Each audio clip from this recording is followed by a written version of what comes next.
person doing the last time this time will be a Sam. Good, because I have no idea. Neither did Kenneth. Hi. Okay, so, yeah, we traveled. We traveled a bit. We got down past Caperton, all the way past a city called Sevenora. We didn't stop. We went into the forest. This was all on a hunt to look for Unre.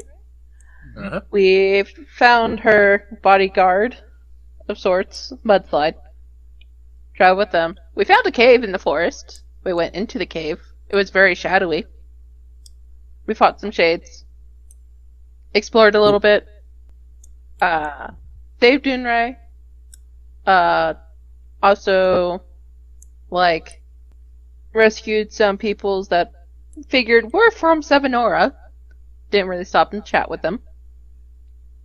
Then Mudslide, Unre, and them just proceeded to fuck right off.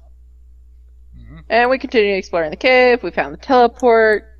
And then we found a whole bunch of gold and treasures. Because apparently there was a shadow dragon living in it. Just a small one. Which we killed. Proceeded to break the seal. The teleport pad. So that why Nero couldn't come over here. And then proceeded to go out. Did we ever meet up with Unre and Mudslide to give them their gold? Nope. Their percentage of gold? Okay. We still have that. So we need to go find them. And along the way, we found a tree that seemed to be turned into a home of sorts. We don't know. We didn't go up to it. We're off camping somewhere. Yep. And then we left off with Riven, after finding some weapons in the Horde, having a weird dream of being in a cavern with people she does not recognize. And then two drows start talking to her. The drows were dancing. You talked to the bartender who was an ASMR. Yeah, but didn't they stop and came up to her and that's where we left off? Nope. You were just talking to the ASMR. Oh, okay then. Yeah. Alright. Whatever. You also forgot a genie that was turned into a sheep by Unre. Oh yeah, that's right. We had a sheep that fucked off.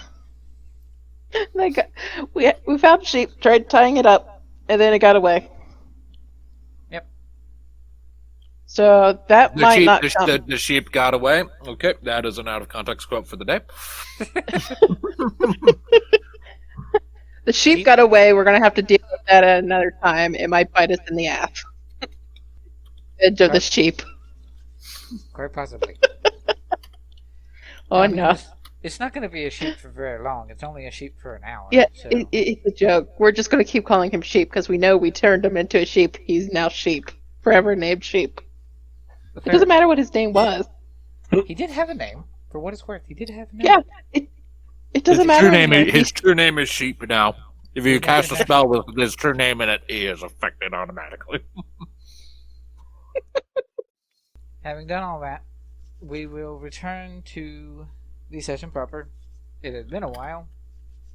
We did a nice little one-shot, two-shot, not D&D game in between there that will possibly be seen on another channel much, much later.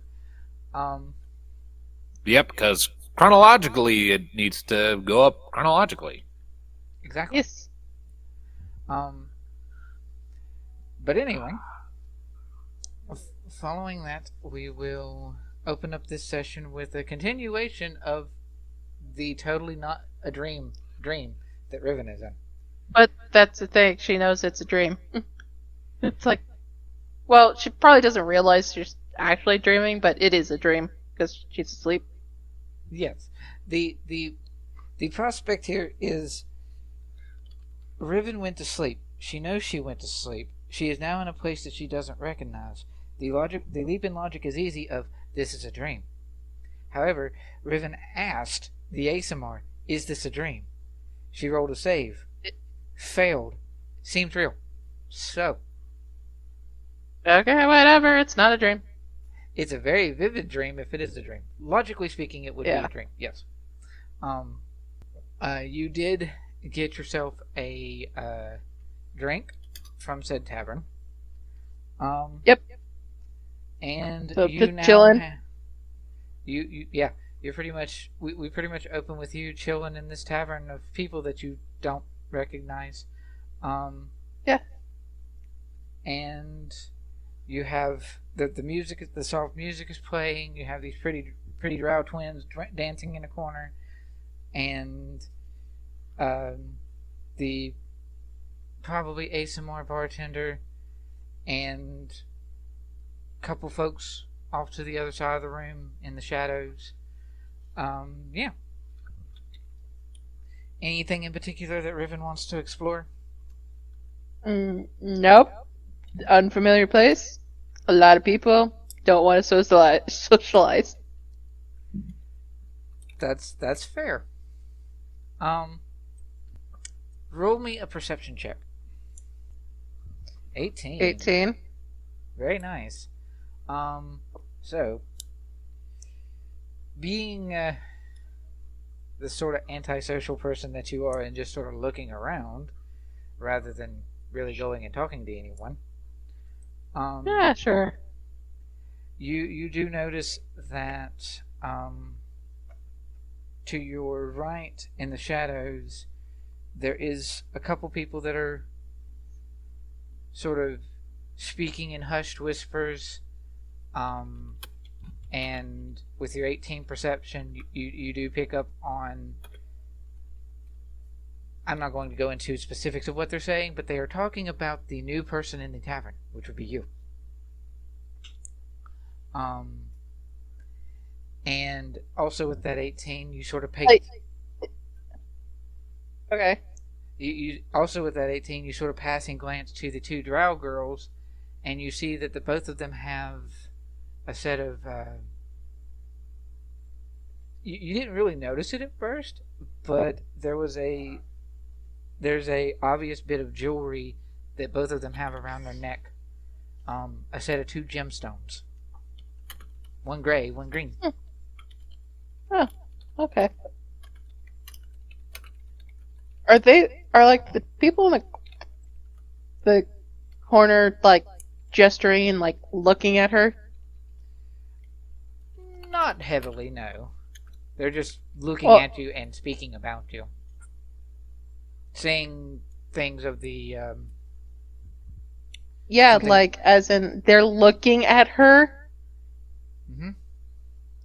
Okay, then she's going to make eye contact and gives like a nasty sneer towards them. Oh, okay. Kind of like stop or something. Intimidation.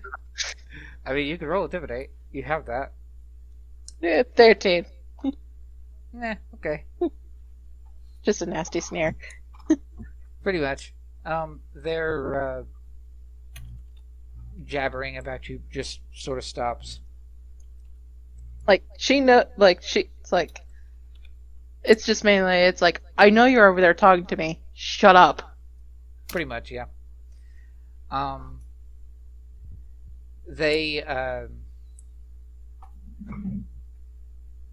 They stop saying things about you, but one in particular is still looking at you.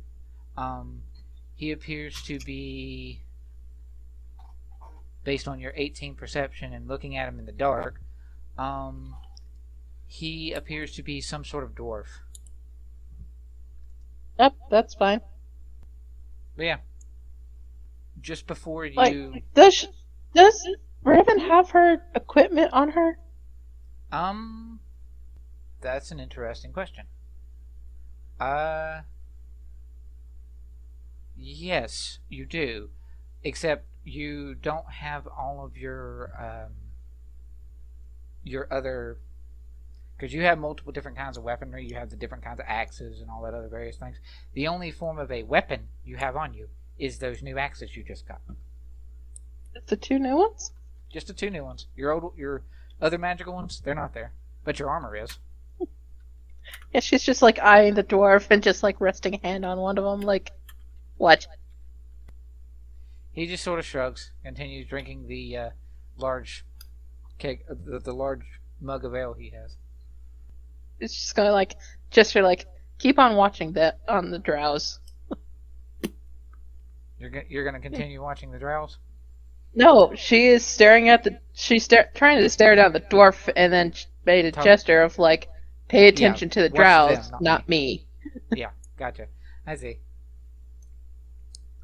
Okay. So following that, the bartender, the ASMR, he just sort of chuckles, and he goes, not a very talkative sort, are you?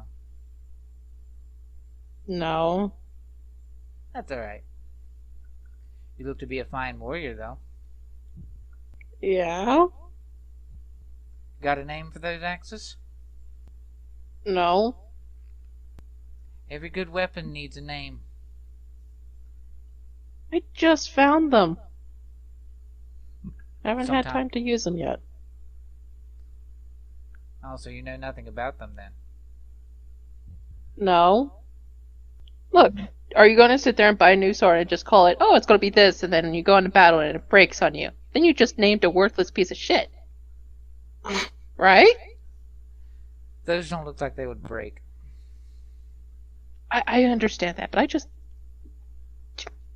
Never mind. You make a good point. You make a good point, though. I'll give you that. So if you ain't got a name for the axes, do you got a name for yourself? Yeah.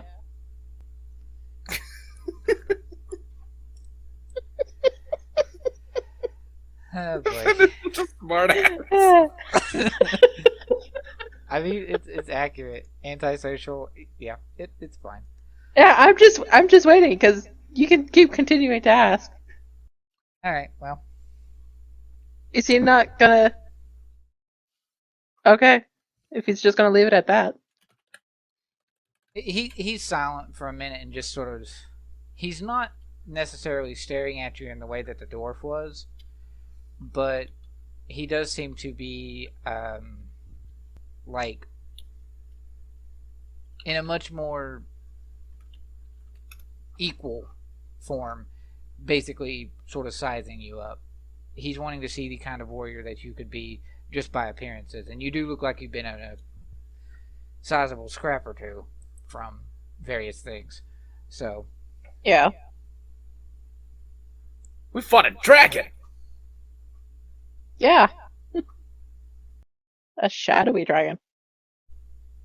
do you actually say anything about that? No. I didn't think that. So the bartender will. Either way, I'm sure we'll be seeing each other again. You can call me Zan Lear. Okay. That is that. Zan Lear. He actually offers his hand out to you to shake. I could be an ass. Okay. Oh, do I want to be an ass? Flip a coin. Try. I don't have a. One, I'm going to be an ass. Fuck. Alright, yeah. When he offers his hand, she's gonna put her mug in there, which is now empty, and be like, hi, give me another ale. I actually like that. That's clever. Well, that's another thing. It'd be like, if he continue to ask, like, so what's your name? And mine is like, get me another drink. He does so. Okay, thank you. Wait, do I have my current? Do what? Do I have my coin purse? My coin purse? You do, yeah. Okay, I just want to make sure that she's going to be able to pay. He did tell you that you didn't have to worry about paying last time. What? Why? Now she's suspicious. He said he put it on your tab. Right, which she's going to have to pay. Eventually. Eventually. Yeah. She thinks this is a normal tavern. It's like she's going to have a few drinks and then she's going to bugger off. I mean, yeah. I mean- By the way, he got you another drink. Roll me a con save. This drink's stronger. Oh, Oh great. boy. Prepare yourself. I miss Roll my that 12 one. constitution. Age. Yeah. Only one off from 9. I mean, not you're not in any way like heavily drunk, Incapacitated. but you're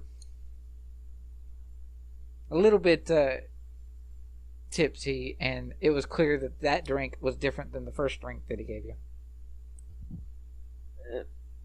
This, like, totally different? It tasted different. It tasted stronger. What'd you give me? I asked for ale. This is a stronger ale. Some of our best made. I felt that you needed to loosen up a little bit. We like to have fun around here. I can tell, but... Eh? I mean, yeah, you can tell. There's totally 2 performers over there that like to perform. Only 2 of them. And a small stage. And a bunch of shady-looking folks off in the corner. This is totally a place that like to have fun. Yeah. For a given I'm just gonna do my thing. You guys continue doing your things. Be the fuck out of here. I would say it's strange some- for you to he's like also not high or have something. Hollis, but you also know that Hollis can't fit in a door. So, Yeah.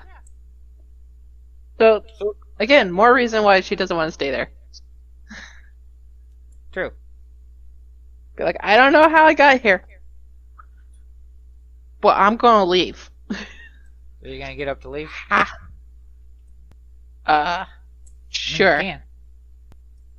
Be like, so what do I pay? We'll worry about that later. Like I said, you'll be seeing more of us. Yes. No. I'm leaving. I'm paying my tab and I'm leaving. How much do I owe? Let's see. You got 1 sort of basic ale and then 1 more fine ale. So Sure. let's go with about 9 gold. This is expensive fucking stuff. Sounds dreamy. Fuck. Why don't you just give me at that? That's expensive. I didn't tell you to pour strong ale. Giving you 8. Unsatisfied. You want it back, that can be arranged.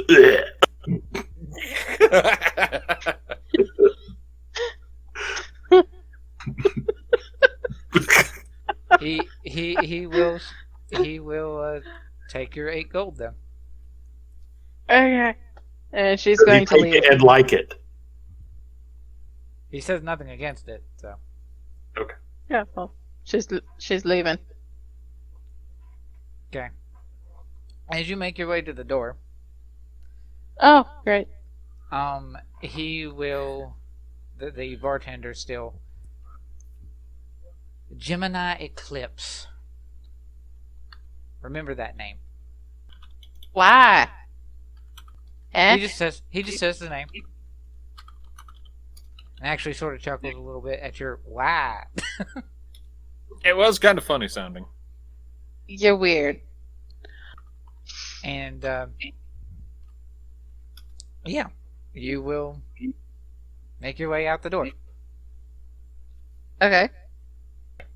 and find yourself waking up in your at the campsite in the morning. Funky. Do I still feel drunk? No, The fuck was that? everyone, Eh. all of them are in the tent. You're outside the tent with Hollis. Yeah. so Yeah. no one hears Alright. you say that. Following that, we will jump to a less ominous, I guess, but also much more strange dream for Vindsvept and Locke. Yay. Oh boy, I get to pull up my Cthulhu music. Give me a second. You do. Locke, you find yourself in that typical swamp space that you have come to associate with Vindsvept. It is much. It's doing much better. There was that time where it was, hurt and falling apart because of the battle with the other shadowy tower or tentacle thing. But aside from that, it seems to have recovered fairly well. And you find yourself in that swampy bog, and Vindsvept is towering above you, as per the usual. Hello? What have you got for me this time?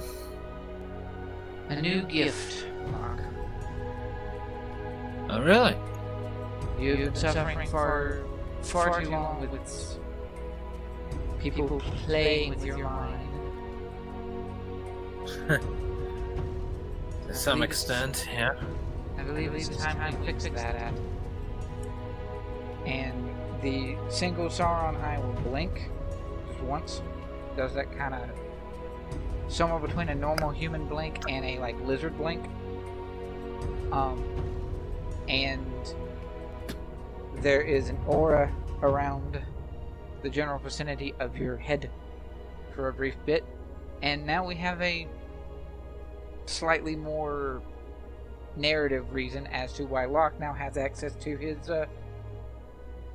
new Warlock patron trait thing. Yee! And my new cantrip. No, your new cantrip is not necessarily as related to that, but yeah, you're having a dream of here's you some new magic. Because I actually do really like the trait that Locke now has for his character. It seems fitting with all of his psychic shenanigans going on in his head.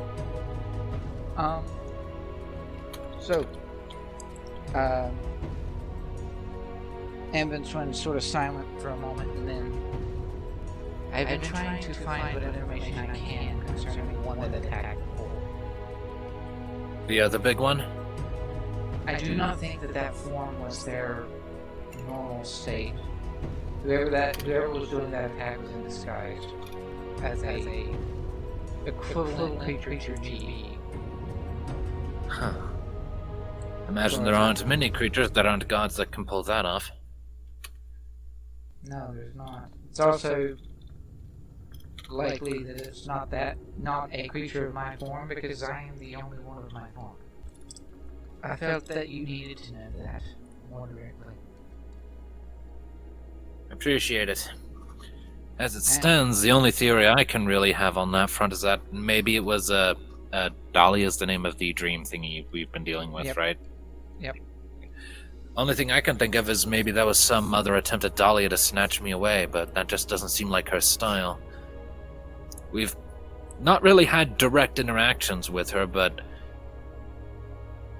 what little influence we felt has largely been very indirect and manipulative. That was more like a raging rhino. There was no subtlety to what was happening there, so unless I seriously misunderstand her modus operandi, that just doesn't seem like her. Agreed. There is something else to it, I'm sure. But at least you can take comfort in knowing that there is only one eldritch horrifying creature. No, that's probably exactly the words I would have used to describe you at first. Not sure about that anymore. Now, it's worth noting. Vindsvept does not have a mouth in the strictest sense, and he only has one eye. But something about the tone and the sound of him speaking, even though it's in your head, makes you feel as though that legit made some degree of a smile as much as he can actually do. It made him happy. Yes, it did. Be wary, Locke. If you still decide to fight against Noro, I feel as though he has gotten really close to achieving whatever goal he had. And so far as I can tell, there aren't really any more places for him to hide. So, Which is going to make him much more likely to defend where he is. Either way, I am proud of the strength that you show, and the courage that you have gained over time. Let's just see more of it. Just be careful. I try to be. And unless Locke has anything else he wants to say, Locke can come to him. Locke's got nothing right now. Yep. Okay, so, following that, everyone will wake up. There was no real, as per what I remember last time, there wasn't really a moment for you guys to set up watches. You just all sort of found a apparent safe place in the forest and went to sleep. You all awaken in your small little clearing, sort of off to the edge of the clearing, because there was a moment where you saw the fallen over tree and you just sort of stayed away from that and took your rest. Everybody wakes up. Yeah. Riven, you feel fine. Yep. Having achieved sleep and achieved attuning to your axes, Woo! I will let you know that those axes are nice and fancy. They are on your character sheet for their extra power and funness. And Yes. named Gemini Eclipse. You got the name dropped, and now it's sort of more. Well, just because he name dropped doesn't mean she was going to name him that. True. But you do know that they are special and have the fancy +2 to attack and damage that magical weapons sometimes do, and they may or may not do something special on a crit. So, cool. Following that, let's see. You're pretty much in the motion that you're going to get up and leave the forest to head north, I would imagine. Unless anybody's got anything else. Yeah, I don't know, not really. So, what we doing? Well, how many of Noro's hideouts have we hit? Two. Almost all of them. He has one left. Which one? The one way up north. To be a bit more Oh, specific Colt there, Heights? Captain. Moldora Grove. Yep, Moldora Grove up here, to the top left. Well, actually, not Moldora Grove. She said Oxbolt Heights, so not the forest, the mountains, but same place. Gotcha. Still quite trek. Mhm. So we pull a Yeah. D&D and everything's relatively uneventful. 5 seconds later, we arrive in Yadblan. No. No. No, that's boring. Now, if you're Then we take 5 sessions to do a combat. Now, if you're going from the wilds to, say, Caverton, I might do that, because that's not as far a trek. But none of you are going into Caverton right now, for one, and for another, that's like almost twice or 3 times as far. So, no, not doing I it. was joking. It's fine. I know. So, you guys wake up. Are we doing anything with this weird ass looking tree? Or are we just gonna go? Can I have Locke look and see if there are any signs of recent habitation or anything? Sure. Or what would be the roll for that? Survival or something? I mean, if you'll let me use survival, I will happily use that. I mean, I actually have that one. survival or perception, sure. Survival. I actually have points in survival. 16. Yeah. It does look like, with a 16 survival from a solid distance, you see that there it does clearly look like there is a inhabitant to this tree. There's even a small plume of smoke, as if from like a chimney, from the tree as well. So yeah, it very much looks like if it may be inhabited.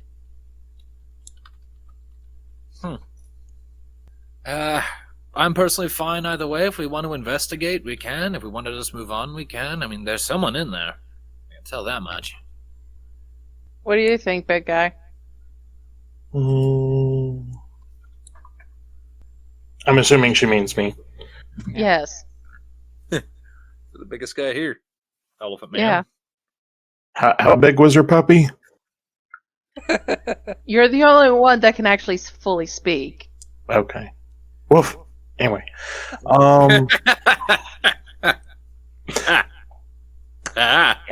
Get out of here. Anyway, bye, cat. Cool. Anyway, Yeah. So, do we want to check the tree, or do we want to... That's what we're asking you, man. Pick one. Tiebreaker. You're our tiebreaker. He looks around nervously, pulls out an abacus, does some math in the air. No. What? What? What? Oh, yeah, that's right. Riven wouldn't realize that he's a number cruncher. Abacus. Right. It'd just be like, what are... No, Riven's like, what are you doing? It's an archaic magical math device. Whatever. I don't actually have an abacus. it'd be funny if you did. Yeah, just like a tiny one that he pulls out of his bag. I mean, it would make sense. You could totally buy one, I'm sure. If we wanted to look into the tree dweller situation, we could, but it seems like the more we put our nose in stuff that we don't have to, the farther off course we drift. Well, that's the thing. We only have one stop left. So, True. we know where he's going to be. Well, I suppose the good news is we shouldn't end up on another continent. Yeah. True. Yeah. True. Accidentally winding up on a different continent from the one we wanted to go back to was definitely not our brightest point. Cat just sort of looking down and tapping his fingers together in front of himself. I mean, to be fair, that was kind of all of our faults. Not even Silver caught it. And pointing out here, you wouldn't have met me, says Bjorn, because we don't have a David. Yeah, of course. Wouldn't have met you either. True. So maybe we do look inside and find a new friend. Yeah. Nothing else. We could just knock and say, hey, just stumbled across your hut. We're curious. Who the hell are you? Or something. I don't know. We could offer him a fish if we needed to. Fish. We have a fish. We have a special dinner. It's a lot of fun. What? Locke's walking to the door. I point to him going in and shrug and follow in behind him.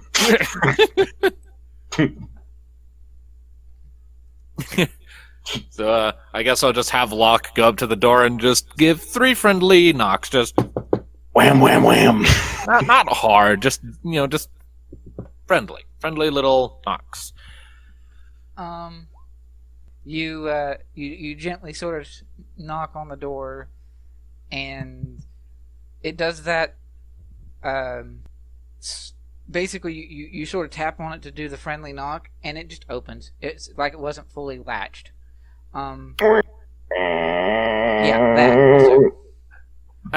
I will step a little bit back and just kind of keep my hand held back.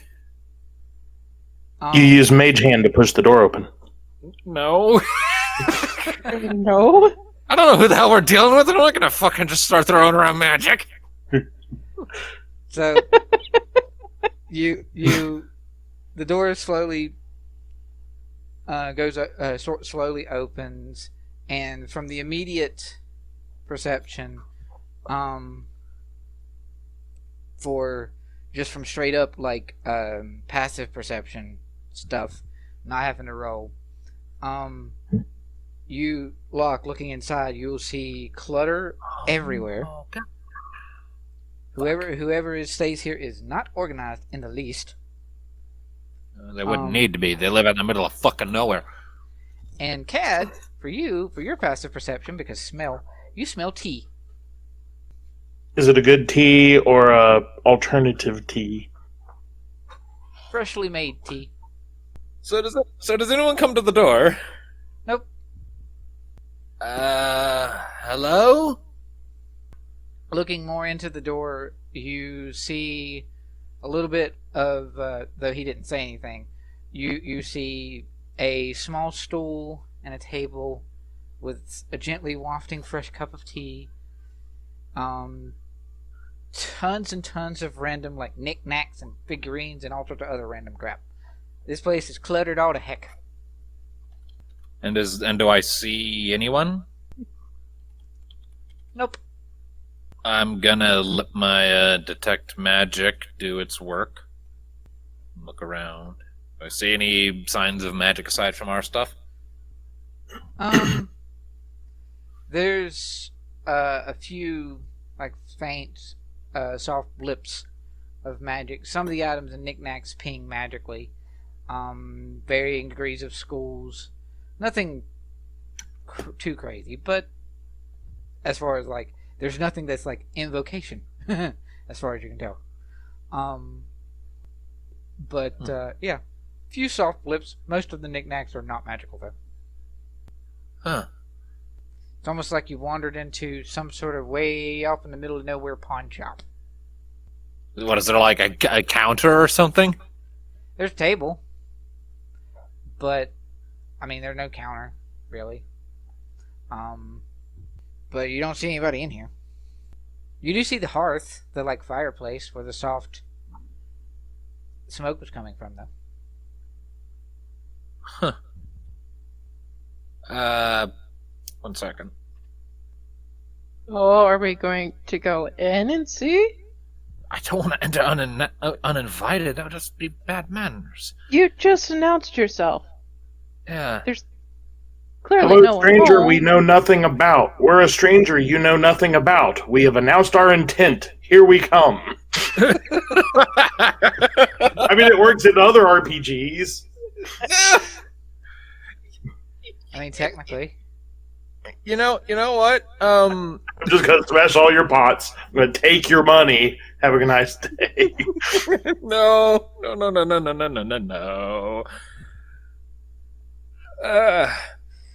None of us are Link, so.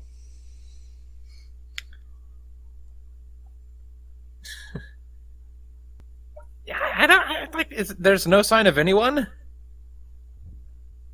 Not at the current Damn it, moment. put her the fucking...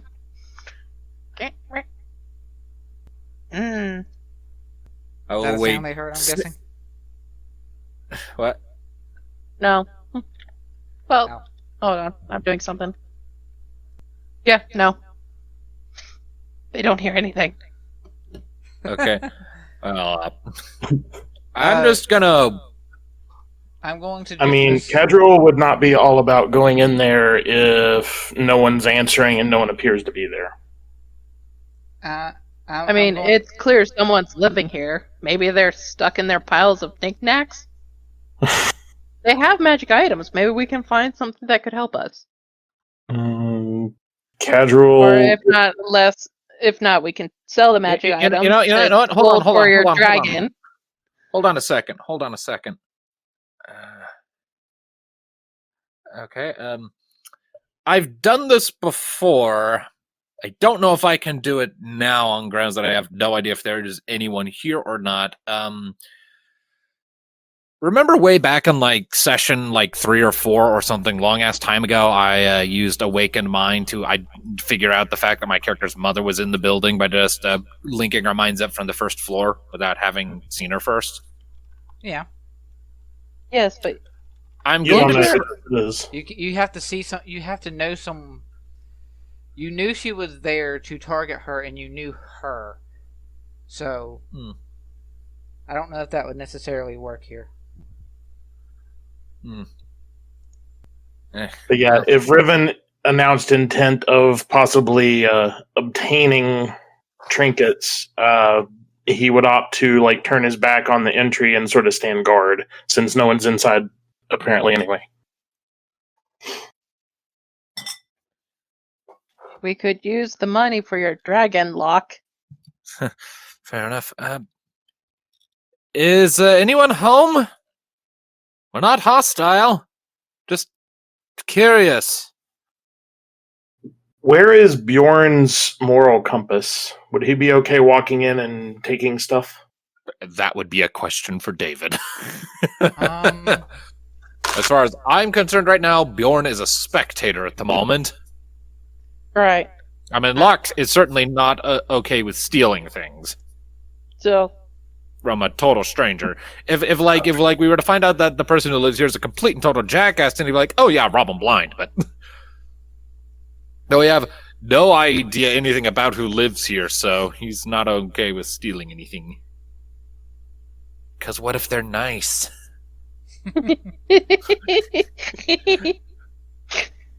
I don't like stealing from nice people. And I mean, they live all the way out in the middle of nowhere. Finding replacements is going to be a pain in the ass. true. I mean, Locke will wait 60 seconds after making that declaration. oh, okay, then I totally, You totally? okay. So Oak sort of, as you're making this declaration, Oak was sort of just,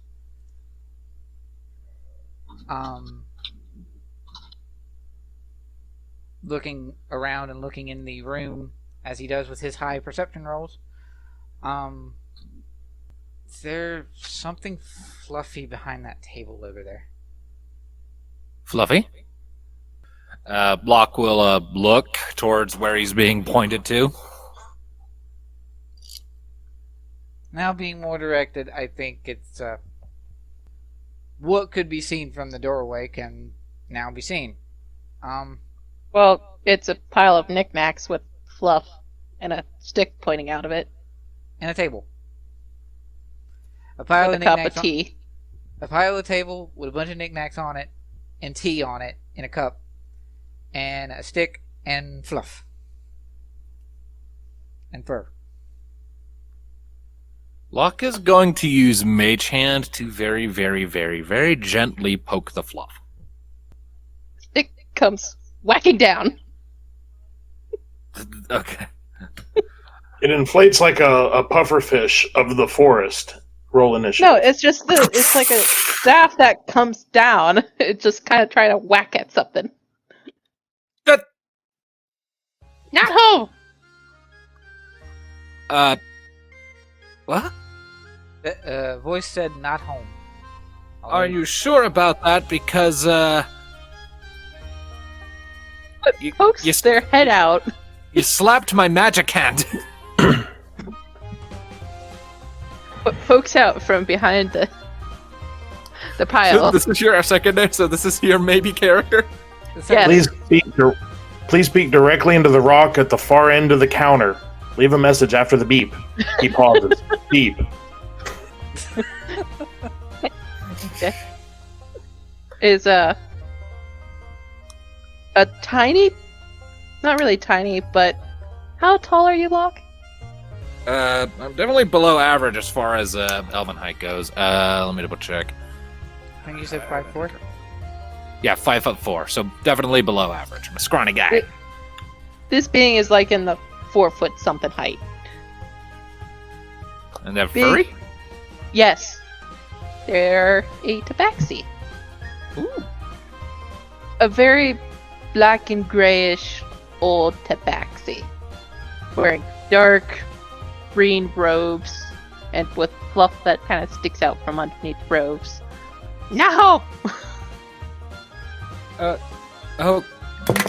Okay. What do you want? We were just passing through the area and we just saw this tree. You want my stuff? You want my artifacts? Huh? She's pointing a stick at Locke, like, huh? No, give me a chance to speak, please.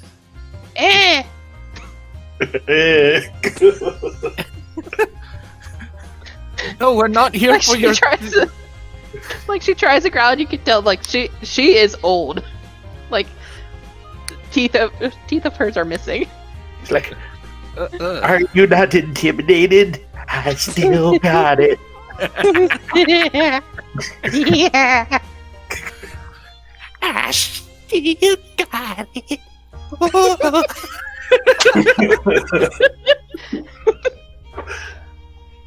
I'm sorry. What?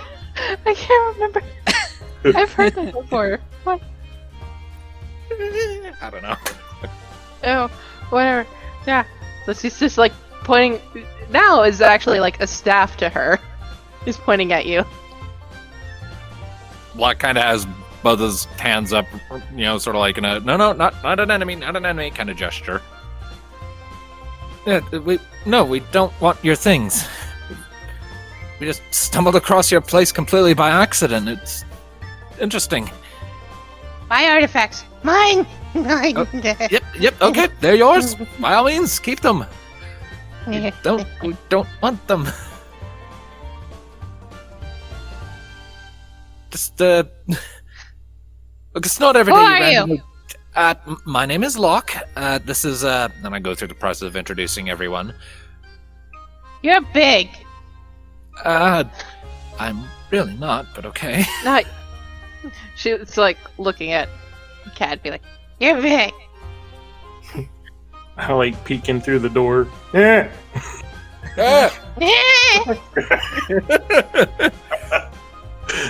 This has been a meaningful exchange.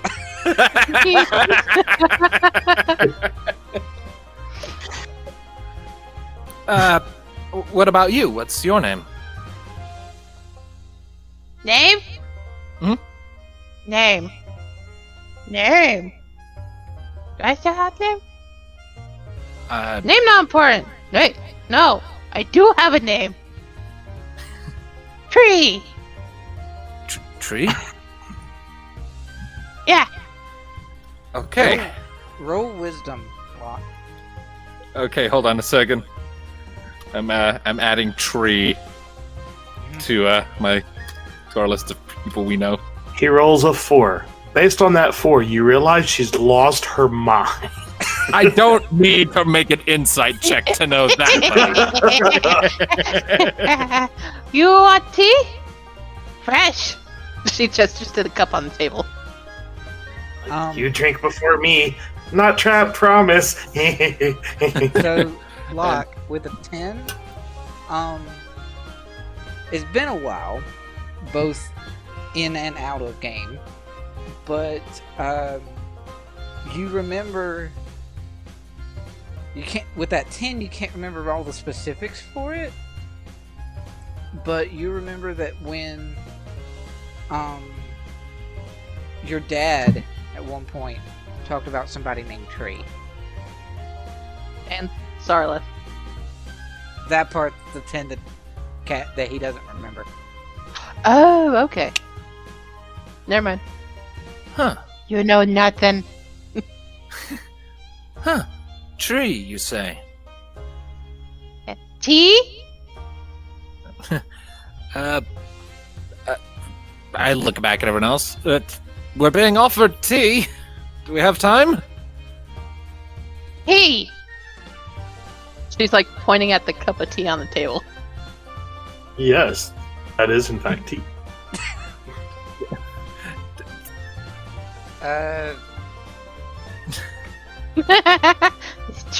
Is tree tea the same as the tea tree?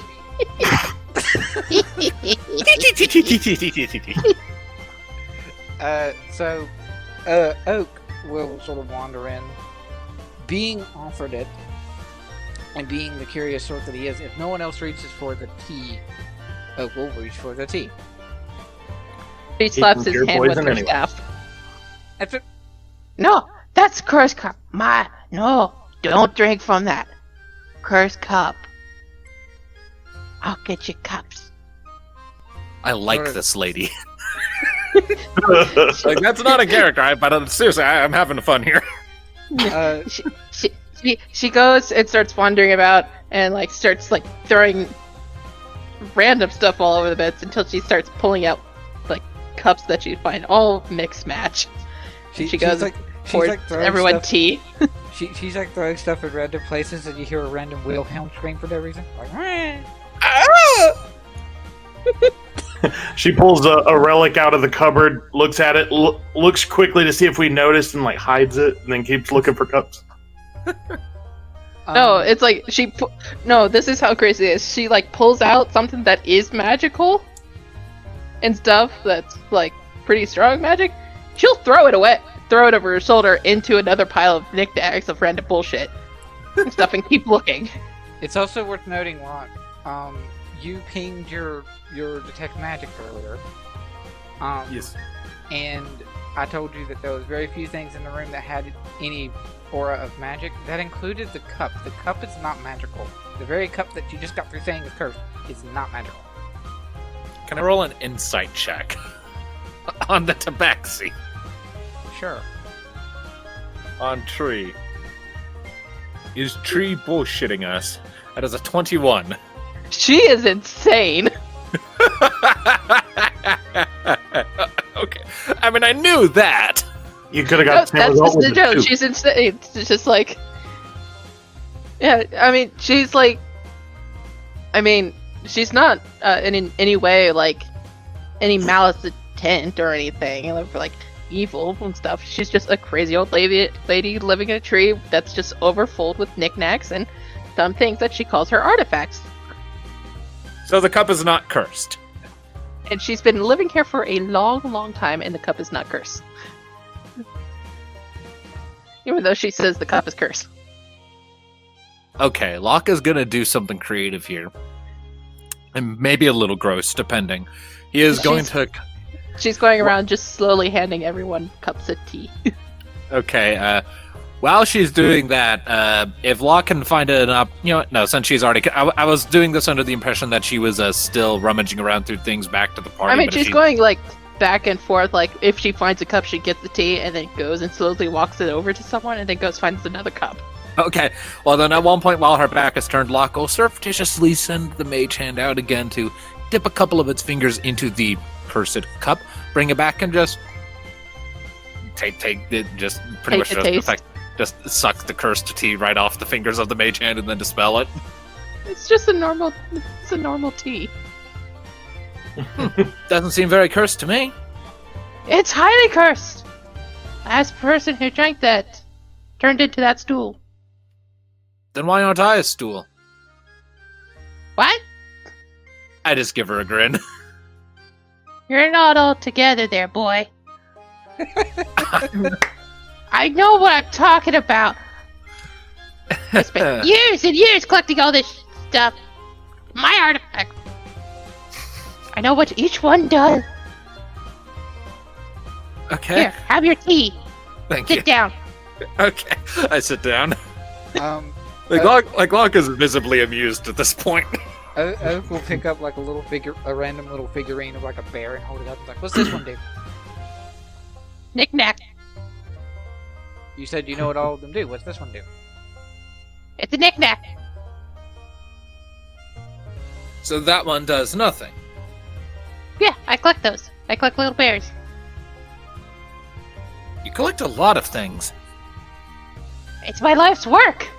Collect artifacts. I go out. I scrounge. Get my hands in the dirt. And I bring them here. How long have you been doing this? What year is it? Thought I did. I'll insert the name, the date that we say here, but we say that. Okay. Thought I wrote it down, but I don't have it apparently. So, her knickknacks, what do they kind of look like? Mostly rubbish? Yeah. Just like anything, like, there might be a book, there like a couple of books, some stones, tree branches, sticks. At some point, we split loot and included 20 GP worth of gems. I have that in a little pouch. When she's done giving me tea, I would like to offer that to her as a gift. It's a little pouch of pretty stones. What is this? They make you happy. Are they magical? She sits there and starts looking at them. They make you happy to keep them. That sounds magical to me. They're shiny and sparkly. She sits there and does like some hand motions and mutters under her breath, and like her eyes flare up for a minute. And she's like looking through them. Oh, this one's good. She's holds up like, I don't know, a ruby. Mm-hmm. This one. Do I know what that spell was? Yeah, you do it all the time. Is that It was a detect magic or minor illusion? It was a detect magic. Okay.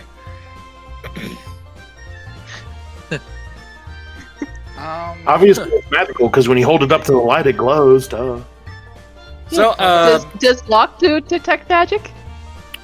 sure. He did earlier. Well, Yeah. I mean, this is a bag of gems that she got from Cad. Yeah, I'll look at it like, are those just magic? They're not magical, but the ring on her hand is magical. Right, not questioning that. Also, So, just to point it out, I don't think I got an actual number on how long she's been doing this yet. We kind of got sidetracked trying to figure out what the fuck was up with the calendar. Sorry. So it's like you tell her the years, she's just like, "Why are you telling me numbers for?" I asked how long you were doing this. You asked for the year, and I told you. I lost count. Oh. My count starts over every year. It's easier that way. Smaller numbers. Always one.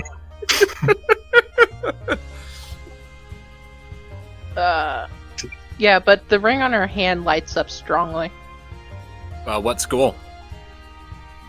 aberration, adjuration, rather, protection, because the ring protects you. Yeah. Adjuration. And then detect magic But doesn't do. Detect magic doesn't do anything for like shenanigans of crazy artifacts. So yeah, the aura that you get off of her ring, Locke, is a very, very powerful adjuration aura. Huh. I'll tuck that away for the moment. What levels detect magic?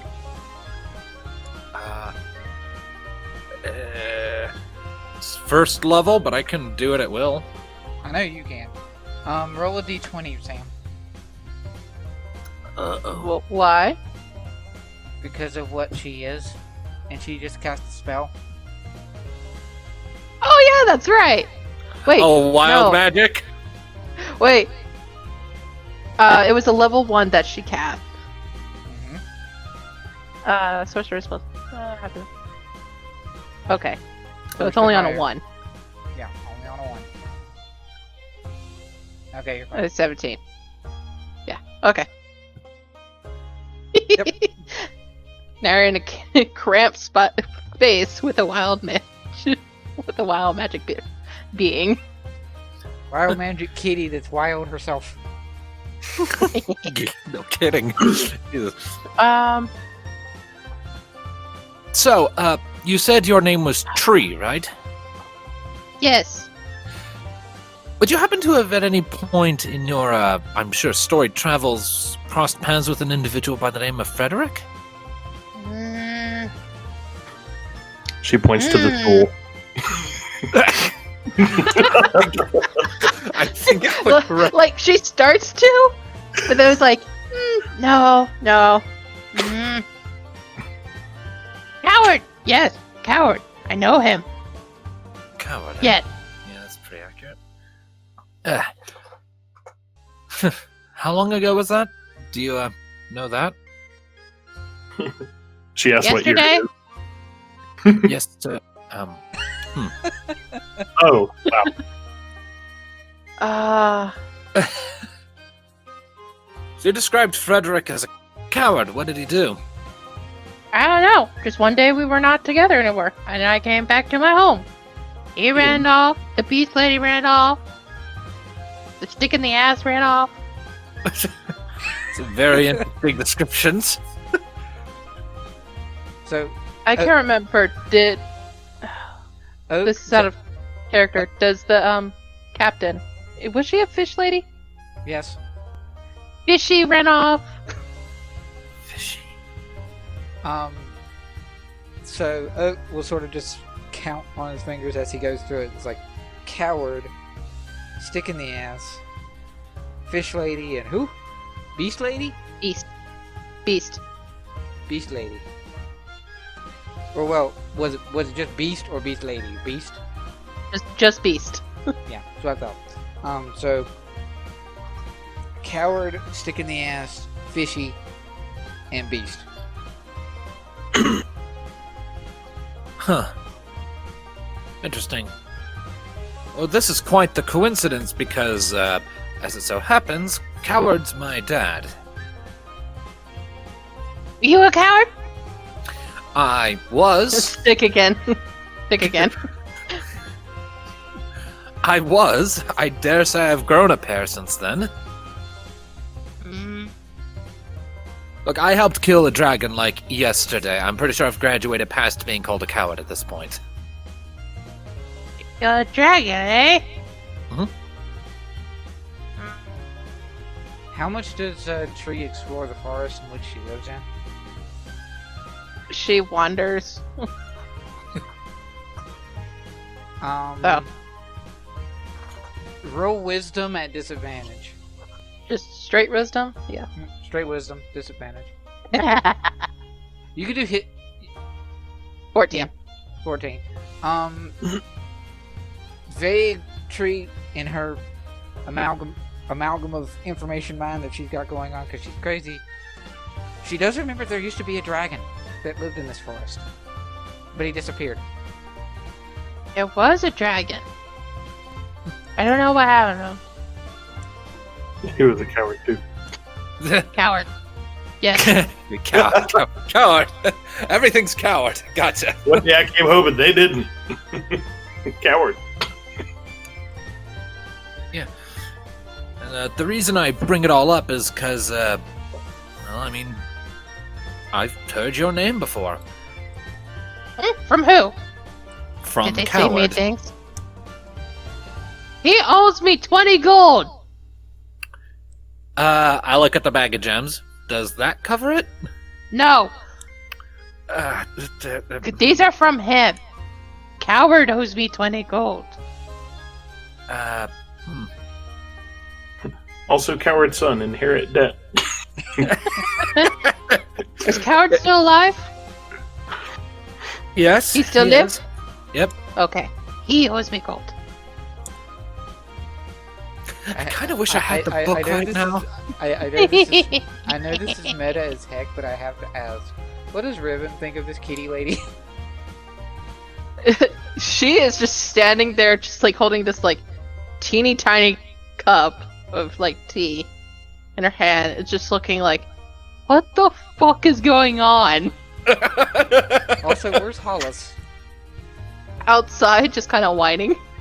It's just like, what? Because we're all inside this tree. Well, not really. We're not Somewhat. inside. We're not inside tree. No. No, as in the home tree. Home tree. I know. I was fucking with you. Even then, if it's just like her, Oak, Locke, and then Riven standing in the doorway, it's a bit crowded. Because of all the... Because of all the crap. Yeah. Well, I'll be sure to let Coward know that, you, want your money. Do you even use any of the money you have out here? Where do you think I get my food from? I assumed you killed things for it. Or grew it, I don't know. Berries aren't very sustainable. Probably that is the most logical thing you've said since we've gotten here. You buy your food then? Go north to the town. It has a lot of people with sticks and asses up there. To Sevenora. Sevenora? What's the Sevenora? I think that's the name of the town you go to. Okay. She goes and picks up what she called the cursed cup and sips tea from it. Isn't that the cursed one? No, You said that was the cursed one. it's my cup. It's my So- teacup. So it's cursed when anyone else drinks from it. Gotcha. You just dunked your mage hand in it. No, it's just a normal teacup. What's wrong with you, boy? What's wrong with him?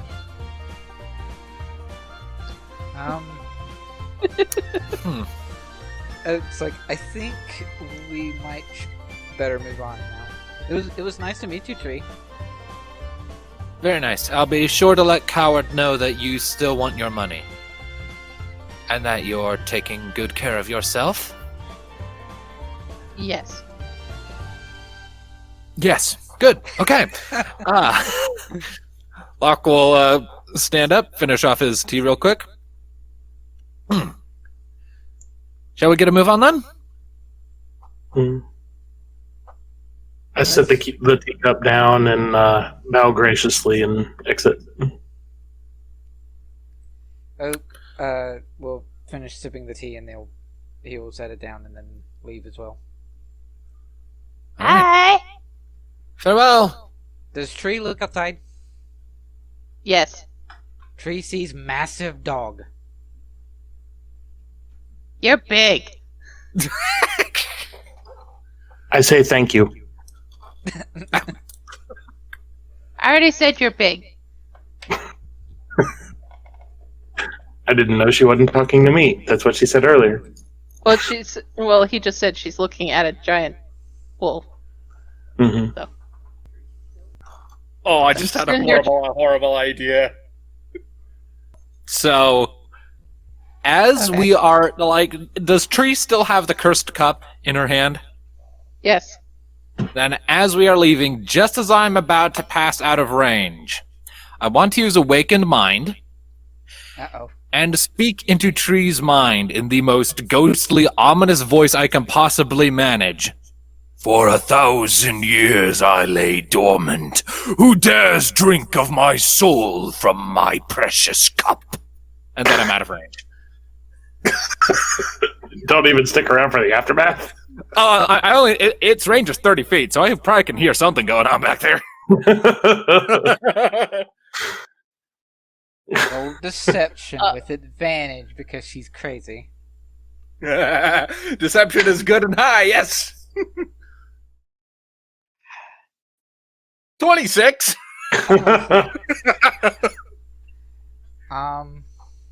Does Tree have Oh insight? man, it would.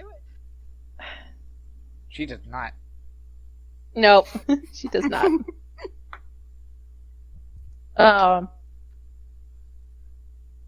I'm guessing it would be at disadvantage. If she doesn't have any points in insight at all, there's no way she can make that roll. Unless it's a nat 20. But either way.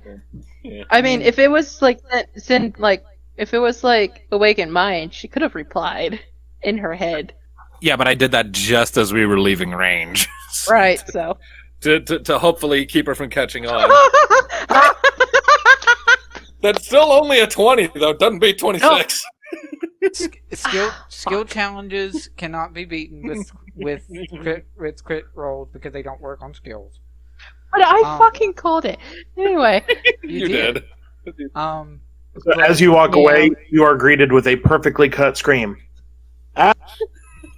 Wait. Oh. Tree, I think, knows she knows her knickknacks. She's nuts, and she knows her knickknacks. I feel as though Tree would put together that this is not the cup talking at the very least. She doesn't know who it is, but she knows. Okay, then she's gonna expend a charge. Uh-oh. Everyone, you feel the temperature drop 20 degrees. What the fuck? Okay, so it suddenly got really cold. Locke will look back over his shoulder, immediately regretting all of his recent life choices. There's icicles chiming in the wind. I don't know, do they stay a minute longer? Wait. No, it won't take them long to get out of the radius. Okay. No, not really. So what happened? What happened was she cast a spell where it basically the temperature in an area of 120-foot radius drops 20 degrees per minute to a minimum of negative 30 degrees Fahrenheit. So, yeah, if you stayed longer, you guys would have been cold. Yep. So instead of a cutoff scream, I already have enough voices in my head. Fuck off. Locke will just kind of cringe guiltily and shuffle a little faster. It's like, that didn't go how I wanted. Alrighty then. She actively shouted, like, enough voices in my head already. Fuck off. Yeah, we know. That didn't go the way I'd hoped. Oak's like, okay. Your father has some strange friends, Locke. I'll lean over and whisper to him, yeah, that little outburst may have been my fault. Mm-hmm. What'd you do? I did my telepathy thing to fuck with her a little bit, and it didn't go the way I'd hoped. Why? I don't know.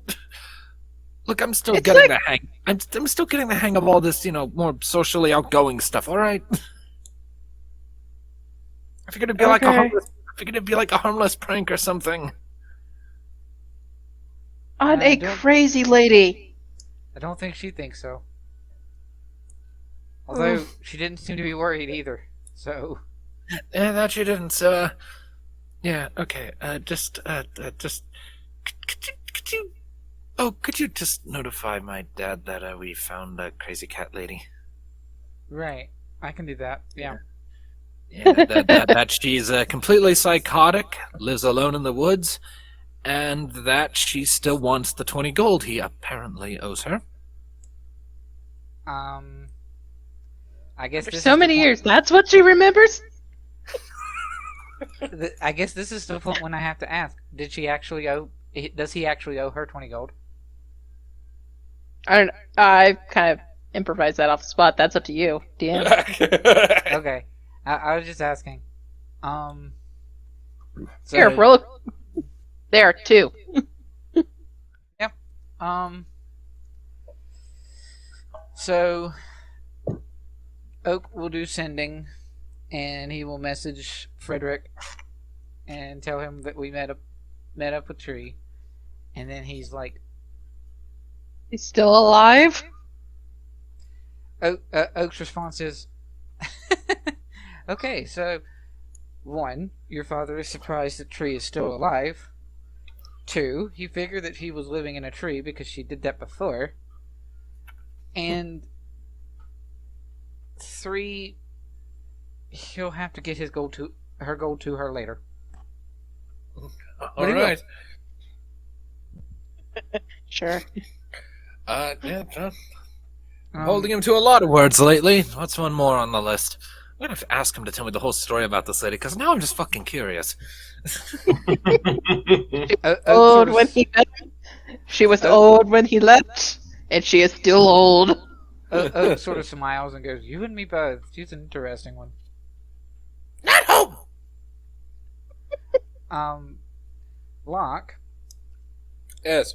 you also will receive, soon after that message from sending, you will receive a sending spell yourself. Oh.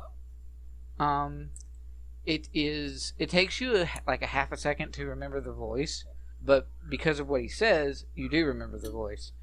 It's Alex, the tiefling, or not the tiefling, the cleric that was with your dad up in the pretty boy cleric.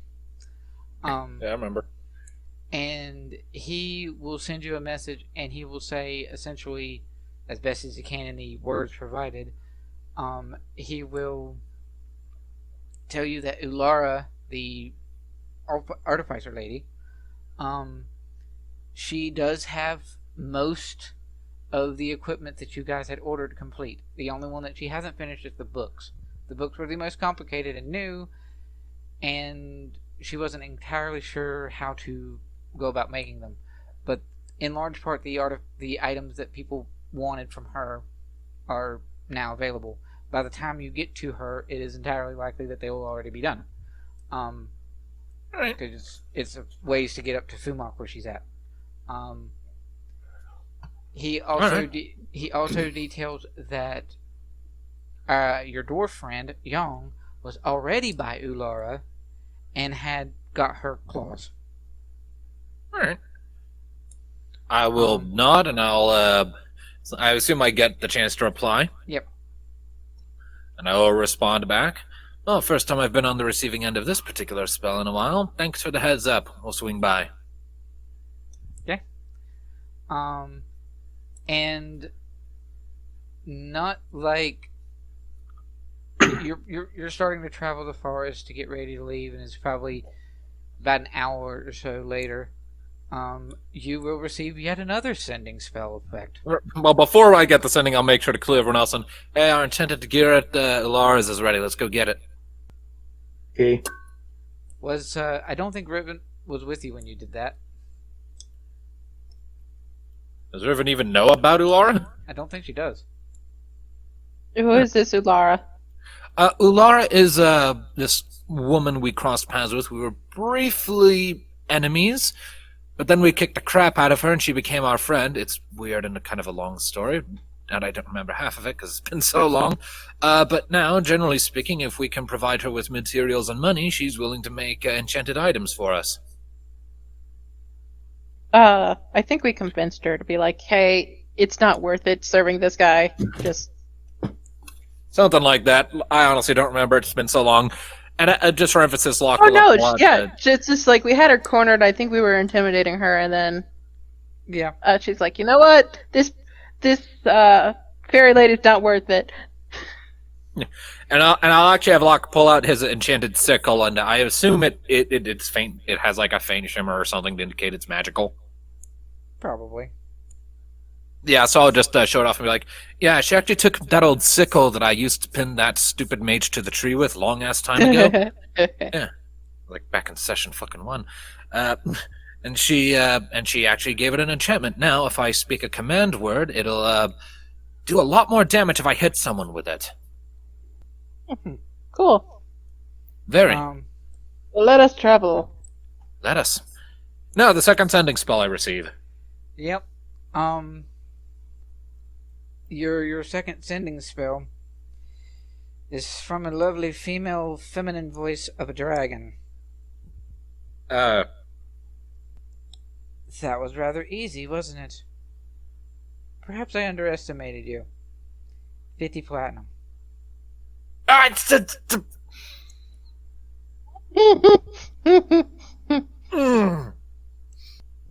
I will respond back. We don't have that much on us at the moment. Yes, we do. We're working on it. So with this guilty cringe, Locke will turn back to everyone else. Dragon lady called. Oh, what? sort of just like, oh boy, here we go. Now what? Did that? What did she want? Next bit of our thing, 50 platinum. 50 platinum. went from 1 gold to 50 platinum. You have a very expensive girlfriend. Ah! Actually, I think her first request was not 1 gold. Her first request was like 10 platinum, I think. And we had Was that. it 10? It was 10, and you had it, which you immediately gave to her. Right. So, it's not quite as big a jump as from 1 gold to 50 platinum, but it is still a sizable jump, and you don't have it. Well, Okay, at so least so Locke here's a said question. Here's a He doesn't have it. I don't have 50 platinum. Do the rest of us have that much? I have that amount. I mean, Okay. in gold, yeah, maybe.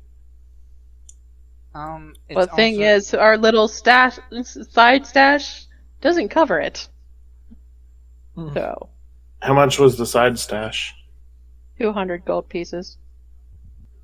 It would be 500 gold pieces to equal 50 platinum. Yeah. But I do have 69 platinum on me. Nice. Oak, Not anymore. as, Pay the nice dragon. Come on. Go for it. as you start to do that, Oak is like, wait. Because when you receive sending message and you send it back, you can say it in your head, but you can also say it out loud. And I feel as though it's reasonable for Locke to have said that out loud because he cringed like that. Yeah. Oak will sort of stop and be like, wait, she upped the ante quite a bit from 10 to 50 because why? Did she give a reason? The wording she used is she underestimated us. Hey, if you want to question the dragon on it, you by all means send her a message. I'm not touching that firely nest. Okay, if you want to give her 50, we can give her 50, I guess, if we got it. Although you did say outright that you didn't, so I don't know. Up to you. Well, then let's continue on. If nothing else, we can at least cover some of it right now and maybe cover the rest like tomorrow or something. Just stagger it a bit just so it's consistent. Fine, just give her the 50. Well, hang on. Locke's gonna shave a little bit off of that by sacrificing 50 of his gold. I don't want to put all the burden on Riven. He has too much respect for her for that, so he'll cough up some of his gold to shave down the plat cost. So you're going to give her Yes. gold Money instead of for platinum? gold. Oh. What? I guess we could throw in some gold and Yeah. see if that would, or does she want 50 platinum pieces, as in platinum, not total platinum worth. She said 50 that is- platinum. She did. Oy. It would Yeah, probably go ahead and throw the gold in there. Let's see what happens. Yeah. I'll turn over to Oak and do you still have any more sending spells in you today? I do. Can you ask her if that's like cumulative or if it has to be platinum or if it can be like if we can like do change?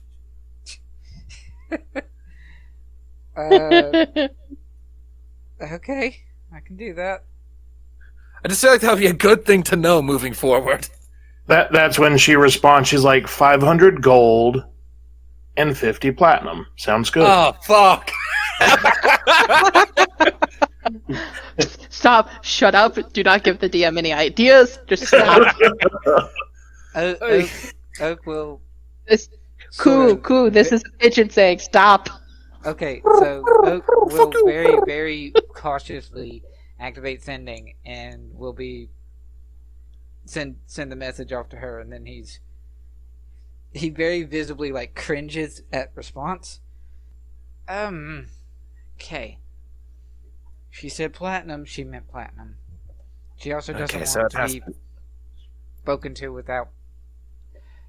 She wants to be responded to, not spoken to. All right, fair enough. Oh. Has to be. Yep. platinum. So here's your 50 platinum. I'm sorry. I'll It's put fine. Let's just Okay. I'll put it into the ender pouch. And we were just in there, and there was magic items we could have. See if she could have part with some of them. Go and sell them. Yeah, whatever. Let's go. She would have given you her finest cursed cups. That probably would have been cursed. receive your message, all of us sending messages, and then you will continue forward. Riven, you are making your way out of the forest. You will not get lost. But I will have you roll a survival check to see how quickly you get out. Shouldn't be hard. Not for you. You have advantage. There it goes. Oh, nice. Yeah, 26. Oh, okay. So you make your way out. Nice 26 survival. I'll say with that you also see tracks of the folks that had recently left the forest as well, which include four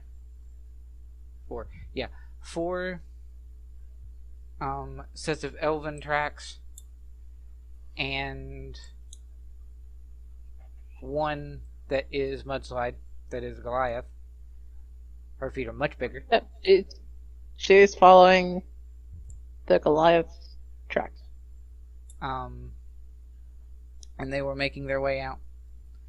But you very quickly and very easily make your way out of the forest. Yay!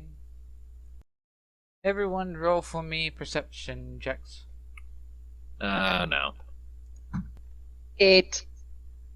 I can smell it out of 8, 7, 16. Let me roll for 14, Bjorn almost and then 15. There. Oh, I rolled it invisibly because I forgot to turn it back to public. He rolled a 36 though. And then Bjorn and 8 again. Okay, so pretty much the only one to really see it as it is a fair distance away, other than Oak. And I guess smell kinda helped you, though not a whole lot in this particular instance. Off in the distance away from the forest as you guys are traveling, you, Cad, will see that towards the road that leads to Sevenora, there is a group of people that have met on the road recently and have been turned. Basically, you see a group of people on the road making their way towards Sevenora. I see a group of people that have met recently by the smell of things. They're going into town. Is the Goliath's footsteps going towards the town? Goliath and one set of elven tracks and the Goliath tracks are not going to town. They're going sort of off more towards the left. She's going to follow those tracks.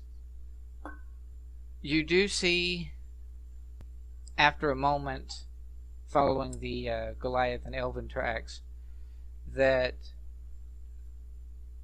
going off of your high survival and keeping an eye on the tracks, there seems to be a bit of a like a scuffle in the sand or in the dirt and grass, and suddenly there's a second set of elven tracks that go towards the village or towards the town. Wait, a scuffle and then Elvin's going towards the town? Elven going towards town, but the tracks are different from the elf and drow, or elf and Goliath that you've been following. It's just as if an extra set of elven tracks are here after a scuffle. And then seeing that, you remember, because it wasn't that long ago for Riven. Oh yeah, Mudslide was carrying the female elf, the old one. So why didn't the other people carry her back to town when they separated? They left much earlier, and they were a bunch of kids. that probably didn't care about the older lady. Okay. Just a point of order, Locke will have put up his disguise self with Mask of Many Faces while in proximity to Seven Aura. Mhm. Just so we're aware of that. Yep. And you guys will make your way out of the forest, following the tracks a little bit. The Goliath tracks for Mudslide are... They seem rushed, as if they're running or moving quickly. And then, after the scuffle, the Elven tracks disappear. But you still see the Goliath tracks. And they're going off to the left. Continues following after the Goliaths? Yep. I'm assuming everyone else is following suit. Yeah, just kind of following Riven. We have noticed by now that she's noticing oddities in the stuff we're doing. If Riven mentions it. Unless Locke wants to roll survival to see if he can see the weirdness in the tracks. Sure, might as well. I have survival. It's not I don't my know if best Riven's skill, saying but anything I seeing this. So. She's like confused at the situation going on. Yeah, 19. Okay. 19. You notice the disappearing, reappearing Elven tracks along with the Goliath tracks. That's odd. Detect magic. Look, Oakwant's got yoinked from us out in the middle of nowhere, and we tracked him with a combination of detect magic and Riven just being a fucking badass, so... Yep, I mean, fair.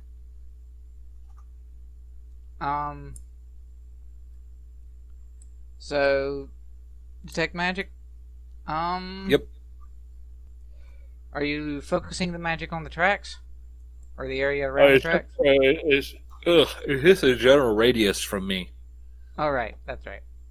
Yeah, if there are any magical residues within a range of me, I'll be able to see it and tell what school it was.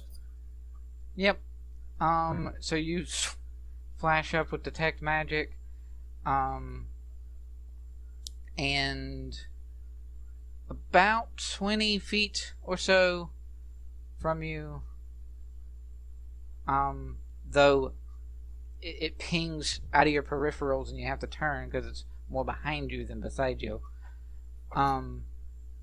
You see a bit of illusion magic that's off to your left. I'll point that out. I'm getting some illusion magic off to the side. Can we go poke it? I mean, is there anything there? Because that just indicates that a spell was cast there, right? Right. Oh, shit. Got him out. Mm-hmm. Wasn't expecting that. What did you say, Locke, specifically? Or no, Riven said, should we go poke it? Yeah. And you hear a slightly familiar voice. I wouldn't try that. It's gonna poke back. Boom. Hi, Oh, sheep. okay. Does Riven actually say hi, sheep? I don't know. Did we make it clear that we were calling him sheep? And you totally did out of character. So Yeah, I know. I didn't know whether we were gonna have that joke in game or not. Well, you're the deciding factor for that now. What? I mean, the idea for it came from you. So So if Yeah, you I want know. us to do that, then just have Riven go with that line. You're like, weren't you a sheep not too long ago? magic doesn't last as long, especially when the user of it gets out of range. Did give me a chance to rest, though. And, yeah. Is he going to attack us, or is he just kind of sitting there for the moment? He is going to most definitely start up a combat thing. Alright. Huh. Okay, so Locke and Bjorn both get 12. And they have the exact same dexterity modifier. I'll do you first then. Well, Hollis gets 4. I got a nat 1. Wow. Okay. All the So- numbers are small. Indeed. That means it's going to be a small combat. He rested, but that doesn't mean he healed, right? It does. Yes, that's how resting works. Because we rested. What if he chose not to heal? That's not how that works. Why Then he would be exhausted. He should have said he chose to rest, so, Oh. yeah. Well, looking at the turn order, I see a 0, so at least we're faster than him. A 0 anymore. He is the first to fucking act. God damn it. Okay. Okay. What was Locke's and Bjorn's initiative? Or dexterity, rather? Exactly the same modifier. No, but what is it? The score? Yeah. Exactly the same. They both have 15. Both have 15. Okay. So, remember that tidbit of, he's gonna come after you next? Or first next? That Bjorn said? Yeah, okay, so Locke, make for me a strength save, please. Oh boy. 16. Wow. Oh wow, you did pretty good. Wasn't high enough though. You're now in a tornado.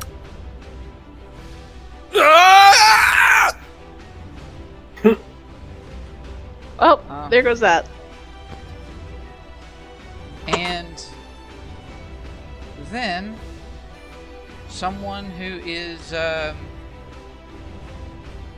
Oh, great. slightly familiar, Locke,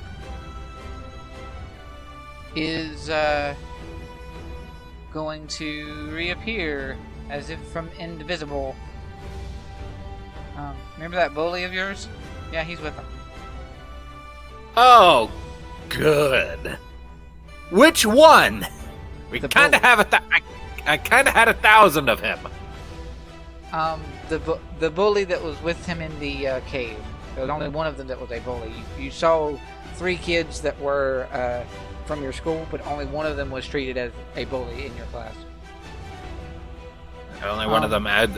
One of those 3 specifically was actually one of the ones who went out of their way to fuck with me. Yep. Gotcha. I am disguised self right now, just so we're clear. I'm disguised as my wood elf thing. So. Hollis takes 9 damage. Magic missile. Magic missile. He's gonna die now. Okay. He's gonna sit there and tell you, be better. Let him go. Nope. He's fresh food. Okay, so so it's my turn now. So what do I do? Do I just make another strength save and hope for the best? You are considered restrained. You can still do actions and things. You can use your action to try to use a strength save to get out, or strength check rather. Strength check to get out. And you are just considered restrained. Currently. But I can still do actions, so I can still cast spells, right? Yeah, you can. It should be noted that the whirlwind around you is nice and shadowy and evil looking. But yeah. Oh, well, in that case, I'm going to focus on the bully who, I'm going to focus on the bully because he just fired on Halas or something. Just gonna sort of crack my neck. No guilt this time, and I'm gonna cast Enervation on him. Innovation on the bully then. I'm not actually trying to kill him, by the way. So you're using a But spell. I- You're using a spell to try to make it non-lethal. I want to fuck him up, but if I can stop before killing him, that would be ideal, because... Either way. So he needs to make a spell save DC. Dexterity 15. 15. That's what he needs to pass. It is a Fucking hell. Well, he still takes 2d8 damage, so... Fucking 3. Alrighty. Bjorn, you will notice others might not be able to see them because I don't know if the screen's the same. But I'm going to add little markers to your token person. Okay. You help us remember because you have auras and you have 3 of them. Silver only ever had 1 because she didn't go in high enough levels. Completely forgot that you had other auras. When you got your new ability, I realized, wait a minute, there's auras that we need to keep track of. You have the normal protection aura that says bonus on saves, which for everybody is 3 from your thing, because your charisma modifier. I like this aura of courage. Now that I'm taking a look at it real quick. Aura of courage is everybody within Bjorn's aura is now immune to the fear condition. It's within 10 feet, right? Yes. This is okay. All his aura's distances are the same. So the same circle that we got going around for him is. Well, that's going to change if he continues later on. I know. It gets bigger. Some will get bigger. And then Feel me further away.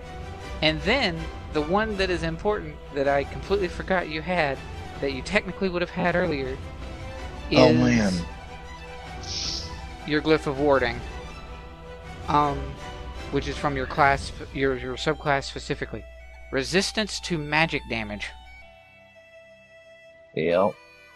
Oh man, that's a good one. Like spell damage? Spell damage. Yeah.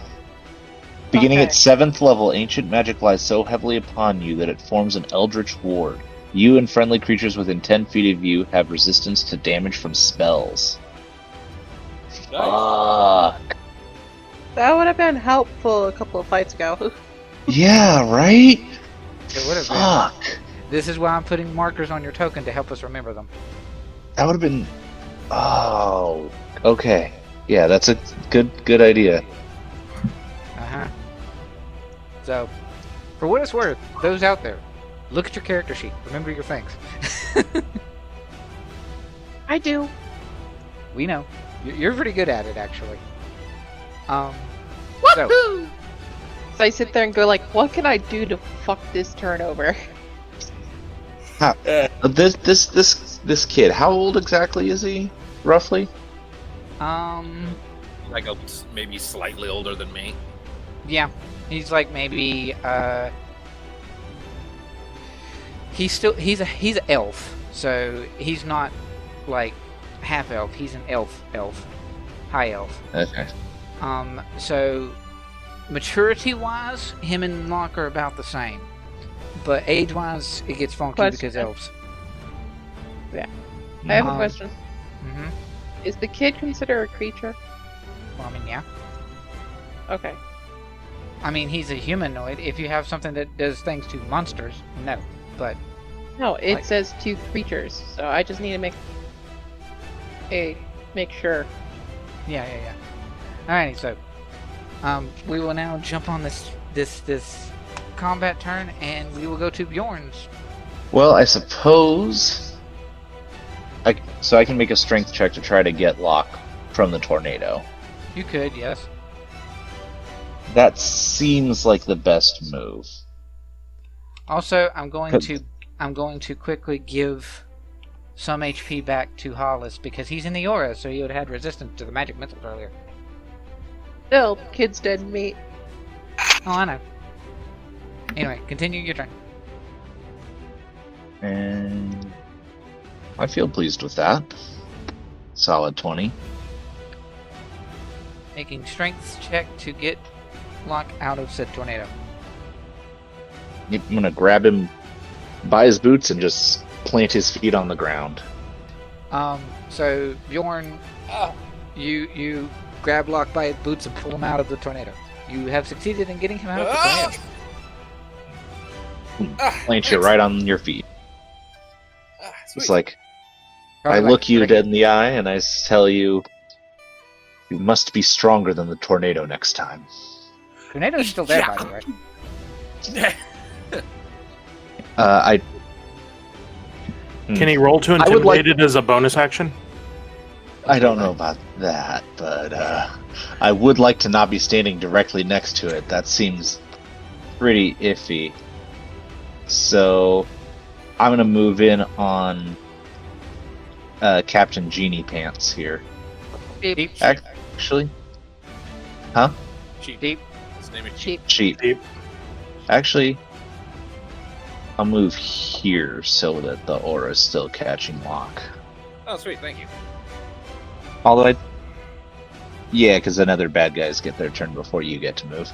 So that's what I'll do. I'll stand here and I'm going to glare menacingly down at this child before me and tell him, "You are not fit for the battlefield." You actually want to make an intimidate check with that? If you'll let me do it, I'll do it. Sure. Oh, wow. Oh, wow. Oh, That's a 25. That's impressive. Hold on. Would it be a charisma saving throw or a wisdom saving throw, you think? Wisdom, fear effects usually come from wisdom saving throws, so, yeah. Typically, yeah. Yeah, okay. You gonna he's puss scared. out? Cat. I get a turn. Ooh. So I think that I'm pretty much done with sheep. So I'm going to. What was the Jimmy thing again? Oh no! Jim is the kid. Oh no! What? Bully. He's a high elf bully from Locke's past. Oh no! I was going to skirt around the tornado and run to smack dude enraged. Got plenty of movement to get over there, so make your attack rolls. Recklessly and snarling and stuff. But I happen to be lucky, which is a 16 to hit. 16 misses. Oh, okay. So then, second reckless swing, critical hit There you go. for 27. Yeah, ow. That hurts. And yeah, Alright. I think that's it. Oak.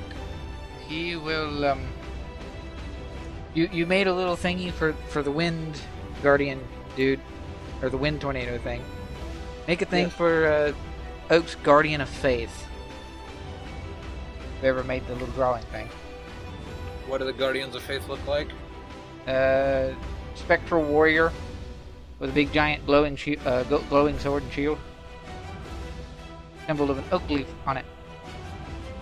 And he's going to place it right between, like right here. Hollis! Commit die. Yeah, he's gonna run around and come over here. Here. And he's going to use pack tactics to do a bite. Ready? Let's get this. That's 20. I'll hit. Now he makes a strength saving throw. Okay.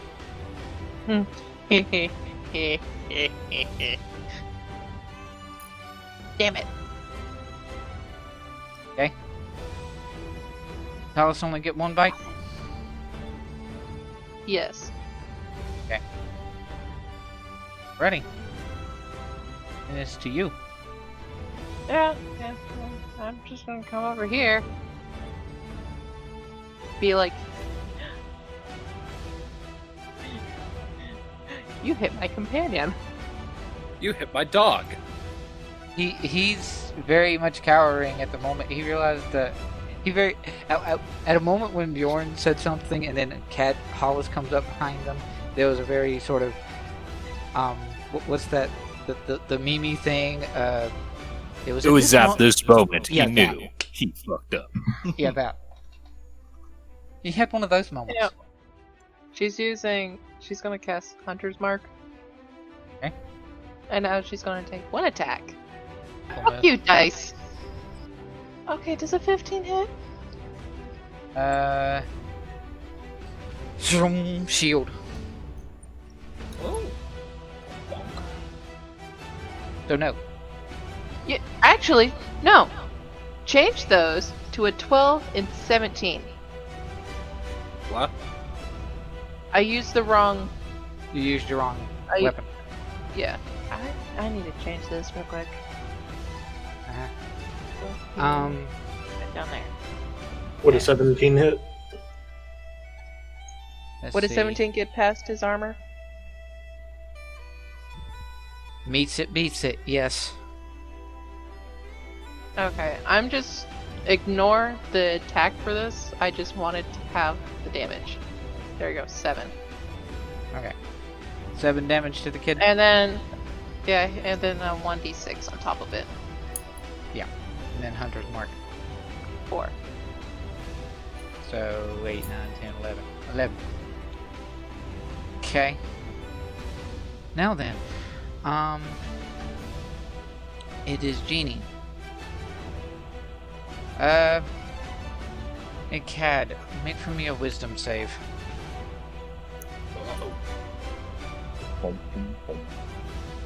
15. Which technically you would have had advantage on that save because it's combat. Would a 20 have saved it? A 20 would have saved it. He's going to use his bonus action to move his tornado. Strength save block.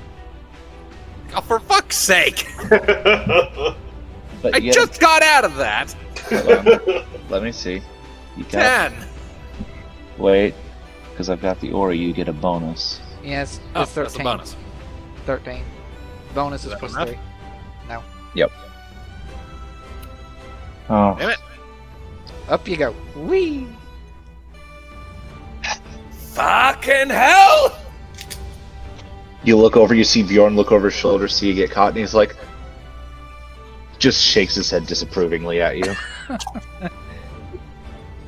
You try standing in hurricane winds! My Alright. cape is billowing dramatically right now. Indeed.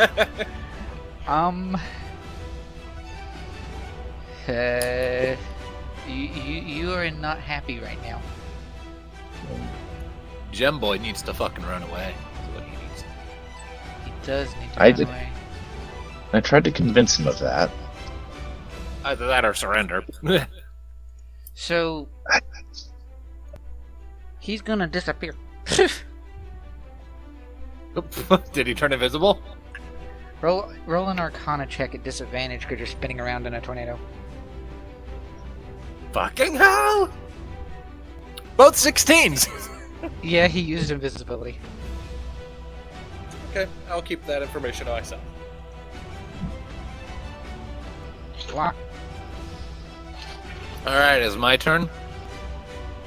I'm gonna cast Witch Bolt. Ooh. Okay. Which one?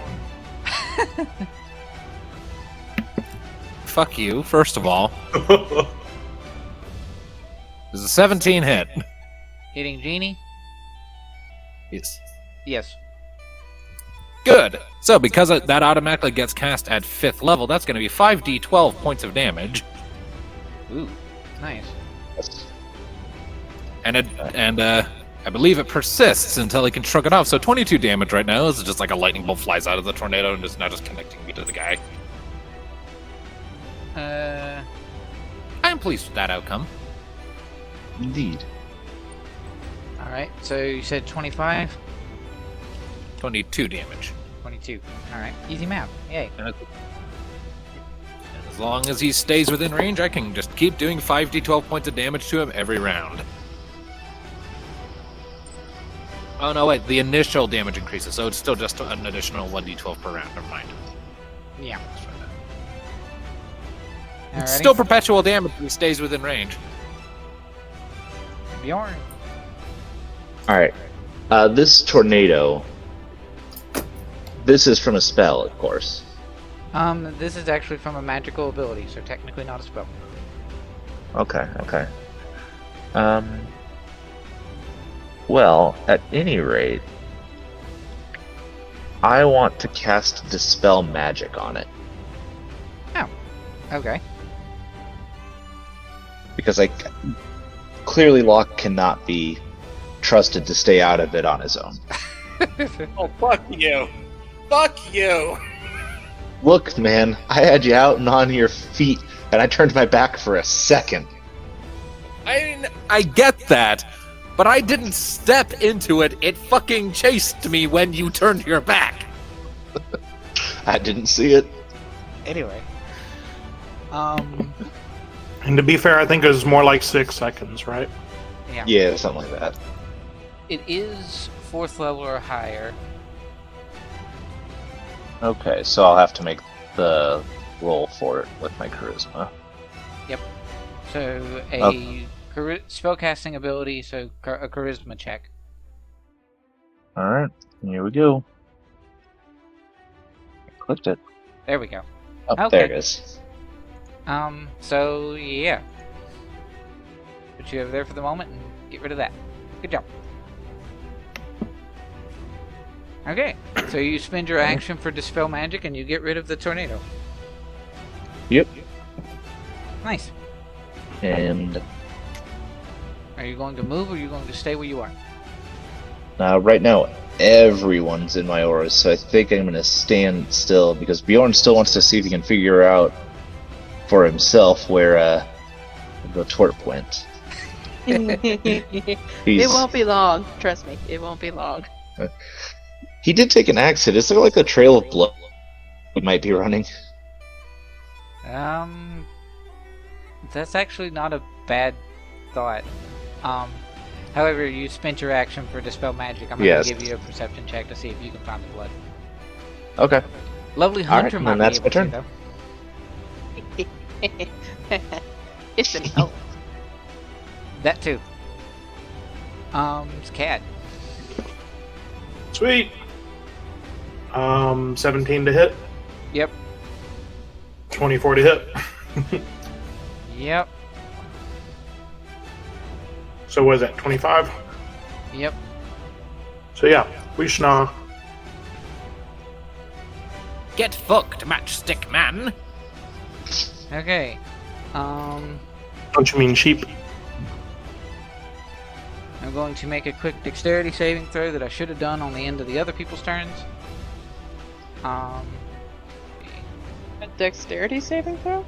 Yeah, from Cad's, or not Cad, Oak's Faith. Guardian of Faith.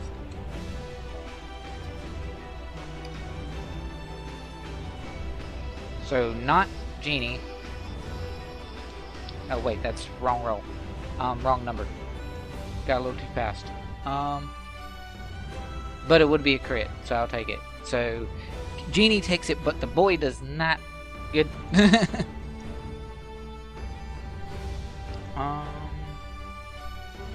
was just random 20 damage for no reason. Or no roll. That's it. Half as much on a fail. Half as much on a fail, and or That's the thing. They Yeah, would yeah. have to move within the space within 10 feet. That's the thing. They were already within 10 feet.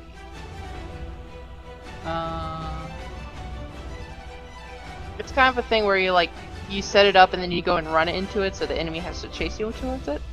Oh yeah. Nah, well, it's fine. Okay. I'll give the damage to the genie, but not to the boy because the boy's not close enough. And he also ran away from it at the end of his turn. So, okay, we now have an oak. He's gonna do guiding bolt. That's easier. Okay then. Well then. Guiding bolt crit.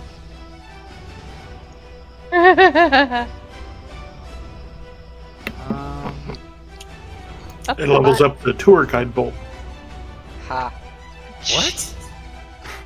He cast it at level 1 though. Because he doesn't have a whole lot of high level spells. So 8d6 damage. Because crit. Wow. Okay. Hollis. He's gonna make a perception check. You gotta sniff out a Perception check on hearing and smell So. Yep. Perception. 14. It's trying to smell out the boy, probably blood. Yeah, sure. Or hearing of sounds of running. Yeah. He can, with that perception check, he can pretty much discern that the boy has made his way probably somewhere in the vicinity of over here. He's running back towards the forest. Alice will run after and try to attempt to make an attack. Okay, So roll me an attack roll at disadvantage because he is invisible. nope. Nope. Your problem was you bit where he was instead of where he would be. Yeah. Now I get advantage on my perception as well. You also have We're seeing. hold on. Let me double check something. My favorite enemies doesn't affect it. It just allows me to track them. 24. Do I see him? Oh yeah. Do I see a shimmer? The blood is trickling from over here. Hollis was on the right track. I'm just going to make him viewable to you because you trying to hit him is going to make him lose his thing. So he's over there. Well, this time it's 3 attacks. You would still have disadvantage until you hit him. Because he's not going to lose it until you're swinging. Okay, that's fine. Why another crit? Crit fail. Not liking you today. Does a 17 hit? Yes, it does. 15? And I'm... since he's hurt... Wait, actually, I need to look, the wording, just to make sure. The most potent points. Is he below his maximum hit points? Yeah. He's gonna take another D8 from my Colossal Slayer. He's not very colossal. He's smaller than you. But okay. Your tenacity wears down the most potent foes. Yeah, I know. I got it. Yeah, and for my last attack... Wait, I hit him, so do I get disadvantage? You don't have disadvantage anymore. Okay. 22. He will hit. It's that. Let me make sure my Hunter's Mark doesn't go off again. You think it does. Unless it only says first attack. Yeah, whenever you hit a target, so yeah, it's another d6. What about Colossus Slayer? Nope, the Colossal Slayer is only once per turn. Okay. So... How do you want to flavor you eviscerating this bully? Oh, just an axe in the back as he's running. He sort of fades. He takes an axe in the back as he's running. He comes back into existence, and he's just you slam into the back, and yeah, you eviscerate the crap out of him. You don't behead him. You weren't shooting for any kind of non-lethal damage or anything of that sort. Make for me a quick perception check, though. Actually, everybody make me a quick perception check, except Cad, because Cad's raging. Dun, dun, dun, dun, dun, dun. Natural 1. 19. 9 and 10. Okay, so the only one to see it is... Where's Oak? Oh, right, Oak. Because perception of yes, I don't even have to roll to know that he sees it. Because you can't crit fails for skill checks, so... And he rolled a fail anyway. So, yeah.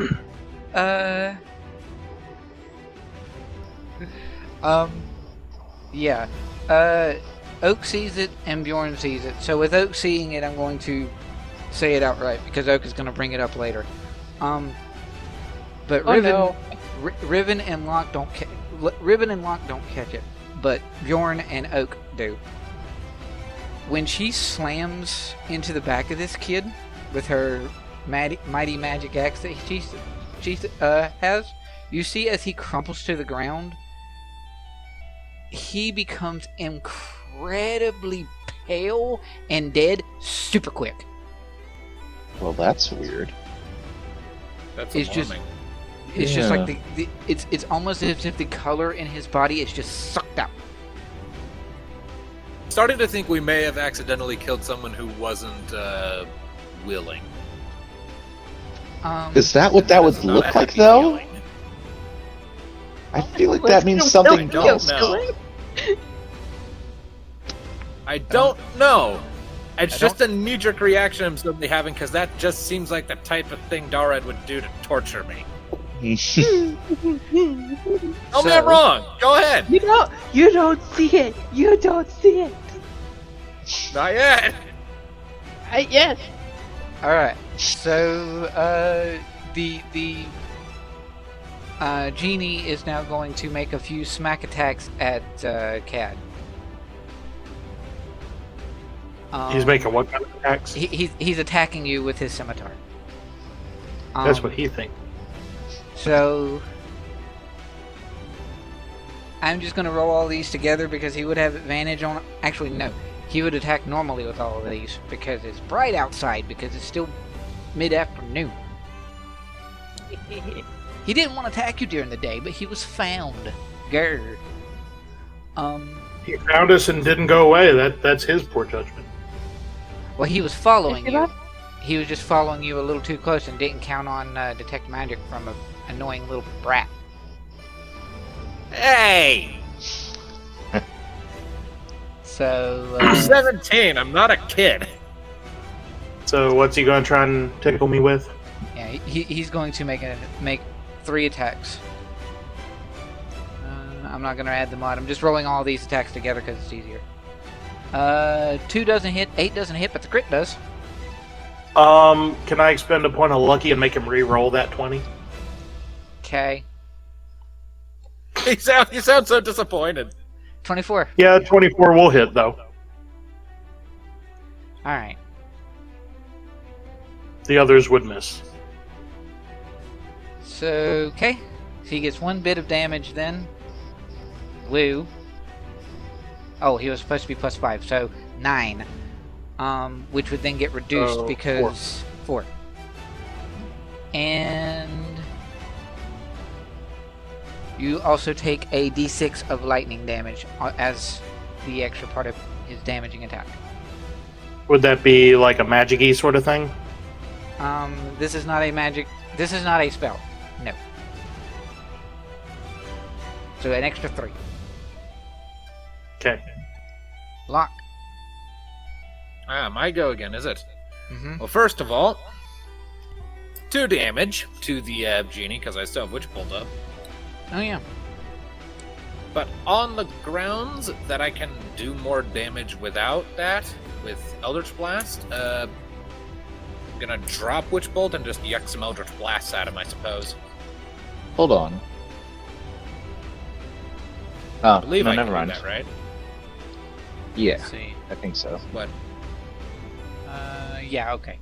You don't have to drop concentration on which bolt to use the other. You're just using your action. Oh, but here's the thing. But there's a thing. Using an action to it would take an action to do that extra D12. Yeah. Really? Unfortunately, it says here I can use my action to deal 1d12 damage. So I guess nix on that extra D12. So give him back those 2, and I'll just I believe it. I'm still only at 2 Eldritch Blasts. Yeah. Yeah, I don't get a 3rd until level 11. Yep. Ah, shit.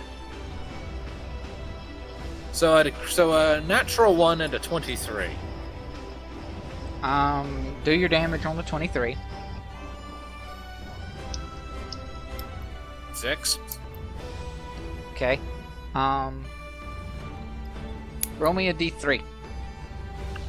Ah, shit. Roll 1. the damage for your D8. Okay. 4. You hit Oak for 4. I immediately shout out, "Sorry!" He's right beside you. Bjorn, So instead of shouting at it, I'm just like, "Ah, shit, sorry." Bjorn, And hey, at least I didn't roll much damage on that one. No. Alright. You sound almost disappointed. Although, it would have been funny if he had had his ring thing activated and you just dealt damage to... Well, no. Never mind. It doesn't go both ways. Never mind. Bjorn, carry on. Yeah. Well, Bjorn's ready to start fighting the big guy now, so he's going to step in and start swinging his sword real quick. Okay. I'm assuming a 12 probably isn't doing me much favors. Nope. 12 misses. Alright. Round 2, motherfucker. There you go. That's better. And I'm gonna definitely make that a Divine Smite. Yep.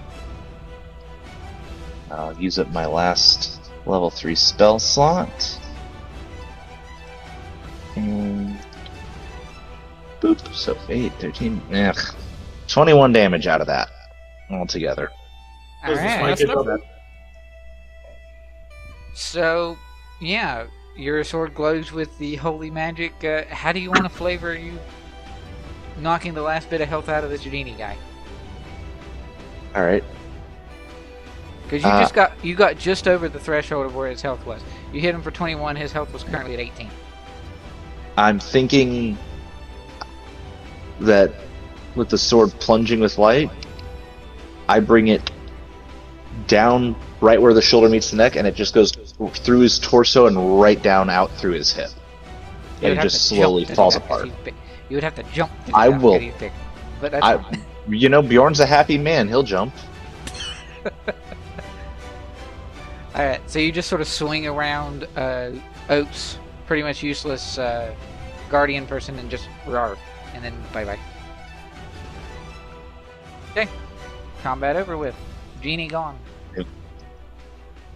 And in the aftermath, Bjorn stands there and says, he's like, I am going to be telling this story for years. I mean, it has been a while. What story would that be? The story of cutting a genie in twain. Cutting a sheep in between. Cutting a sheep, a very large sheep, though. So What happened to the other one? I'm gonna look back over to where the other one is laying. He did not get far. No, Riven's found him. There's a corpse now, over here. And then I want to walk over and take a good, careful look at that corpse now. Okay. There's no danger.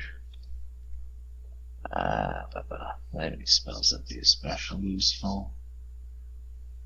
No.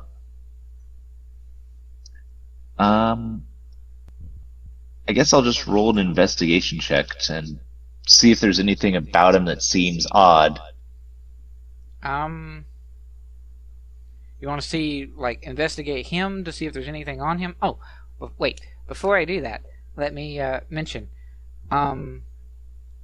When you exploded the genie in your holy light and stuff, He pretty much disappeared and was eviscerated, but he had a couple of things that he had on his person that were from material plane that fell to the ground.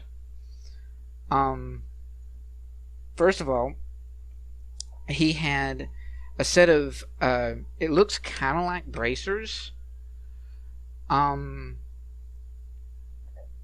very akin to the bracers that you typically would associate with like Aladdin's genie, the golden bracers around his wrists.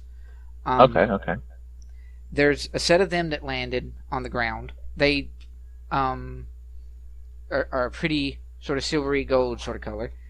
And then you have, this would be of very much interest to Bjorn, a very ornately made wineskin.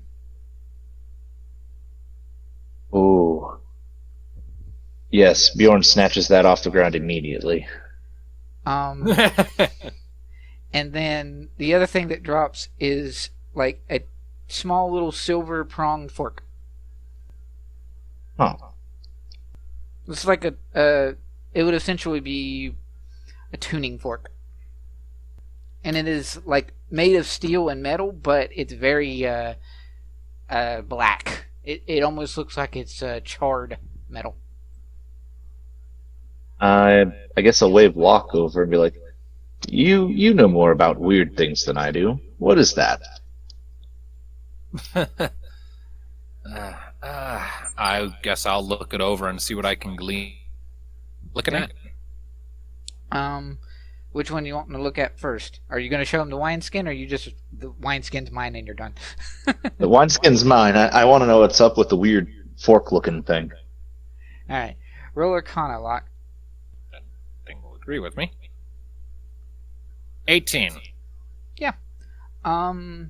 So, Locke, you do have some time where you spent in the library reading your mom's books and things.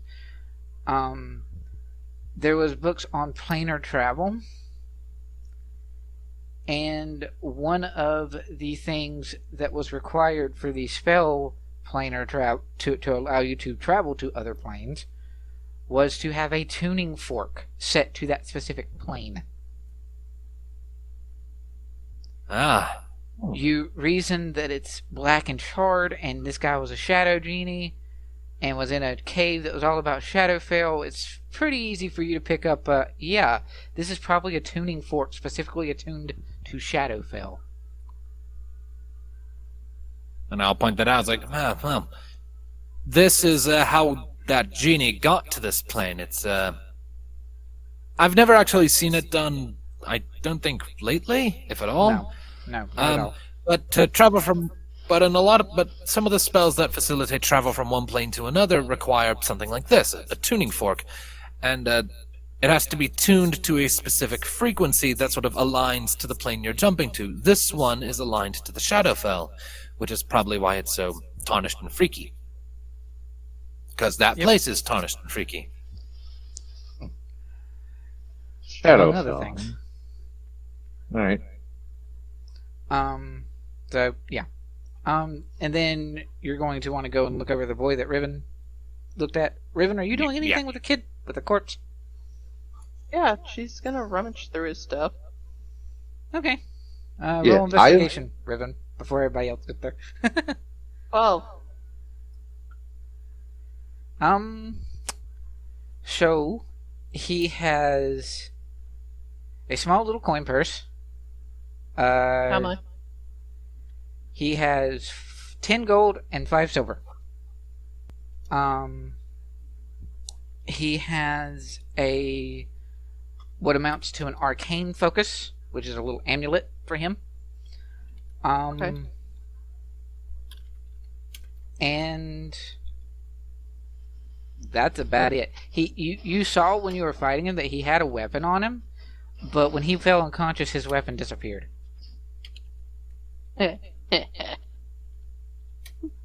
She kind of like kicks his foot, be like, idiot. Alright. So, She's gonna join everyone else. Locke return. will make his way over to that particular body.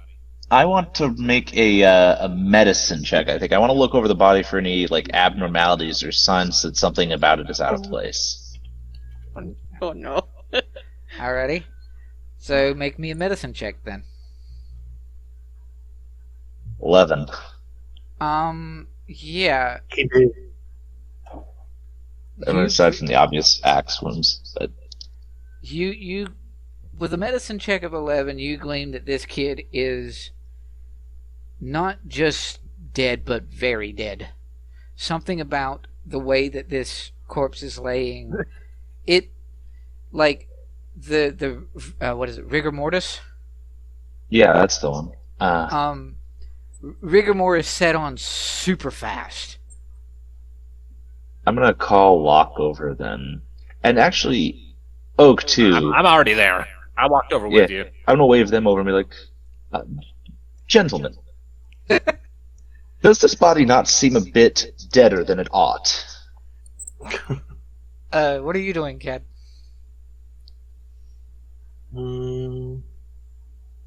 I guess just watching them. From a respectable distance, because dead body. Probably. Locke will just shrug. Hey, I'm not the medicine guy here. I mean, yeah, it seems a little paler than I'd expect, but I point out the rigor mortis. Look, he should not be this stiff so shortly after being killed. to be fair, I don't usually make a habit of hanging around the bodies of things that have died. So I wouldn't know when rigor mortis sets Why in. are we judging the dead body? I think I saw something rather strange when he died. Oak. Dude, I have Does he look odd to magic you? weapons. Yeah, it is a little odd. For him to like dissipate so quickly like that, but I mean, we don't know what sort of things that genie might have had going on, or he was. You said before, Locke, I think that he was some sort of bully from your past. Yeah. Okay. Yeah, I knew him. Don't remember his name, but Roll wisdom. okay. Rolls nat 20. So I totally remember his name. What's his name? Close. 17? 17. Yeah, you do know his name. His name was Roris. Rorus. Yep. A weird name, but alright. So I guess it makes sense that the genie wouldn't have had to try real hard to get him to fight, but I don't know. It's weird, but I may be a cleric, but I'm not too keen on looking over corpses that were recently killed, even though this one doesn't look like he was recently killed. Is the corpse's eyes still open? Yes, and they are cloudy and gray. Alright, then I would like Locke to do something really quick. I would like to have him kneel down by the body and close its eyes very gently while saying in Sylvan, I wish it hadn't come to this. I wish I had a chance to prove my value. Though you are my enemy, I cannot find it in me to hate you. Wherever you are headed, I hope you find peace. Interesting. That was very flowering. Oh, is it Sylvan? Never mind. That was in Sylvan. Never mind. You get no response. I think. Let me double check here. I think at least one other I think character. the only here. one- I think one of I the think other the only one characters. who would know it would be Oak. Yeah, no. Oak doesn't know Sylvan. Okay. Yeah. So, yeah. You say that, and you close his eyes. What are you guys going to do with the body? Are you going to just leave it, or are you going to, like, bury it, or what you thinking? I don't know. Okay. I was giving a shrug.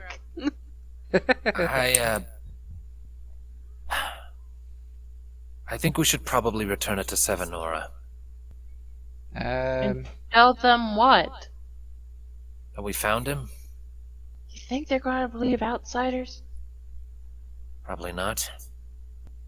Hey, tree, we come bearing gifts. Jeez. I don't know, just... I wouldn't put it past the people of Sevenor to just leave bodies lying around because it's beneath them. But I'm better than that. Besides, this guy's young. Probably has folks waiting for him back home. Don't know what happened.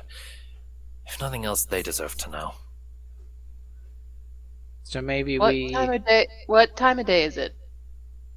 About 2 to 3 in the afternoon or so. You guys just woke up and left the forest, so... About mid-afternoon or so. I guess... Let's wait until nightfall. Alright. That sounds like a plan. Which means we'll lose distance on Unray and Mudslide. Right. I'm trying to catch up with them. Alrighty.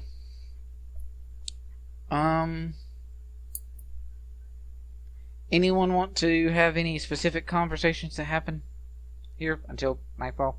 Or we just want to skip to nightfall? Not in particular. Not especially. Bjorn? Good. Okay. I assume Riven is, because antisocial. Yeah. Well, it's not that she's antisocial, it's just like, okay, let's just wait until nightfall to go drag this dead body over to this town that hate outsiders. Mm-hmm. Yeah, sure, this is not going to be dangerous at all. You hear a message in your head, Riven? A voice in your What head. do I hear? Oh, joy! Do I recognize the voice? I'm gonna say... No?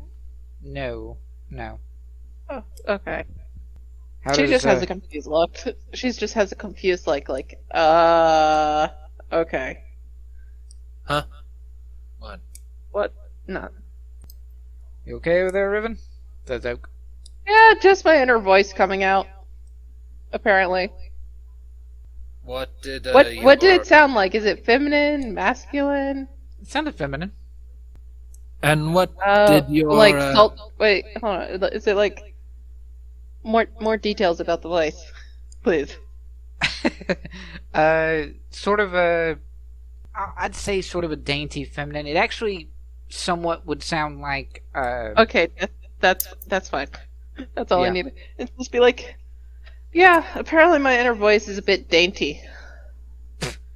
And what did your inner voice say? Well done. We had a well done day, right? Yeah, we had a fight. Everything's well done. Locke, I'll give it to you, or anyone who's close to, Riven. I'm not going to give it to Oak, because Oak is dealing with some sort of, he's trying to figure out the best possible way to move this body to get it to the town later without, destroying it more. So he's focused on that. Give me a perception check, Locke, since you're near Riven. And as for the body, could probably just grab it up in a blanket and just have Cad carry it until we're closer. 12 perception, by the way.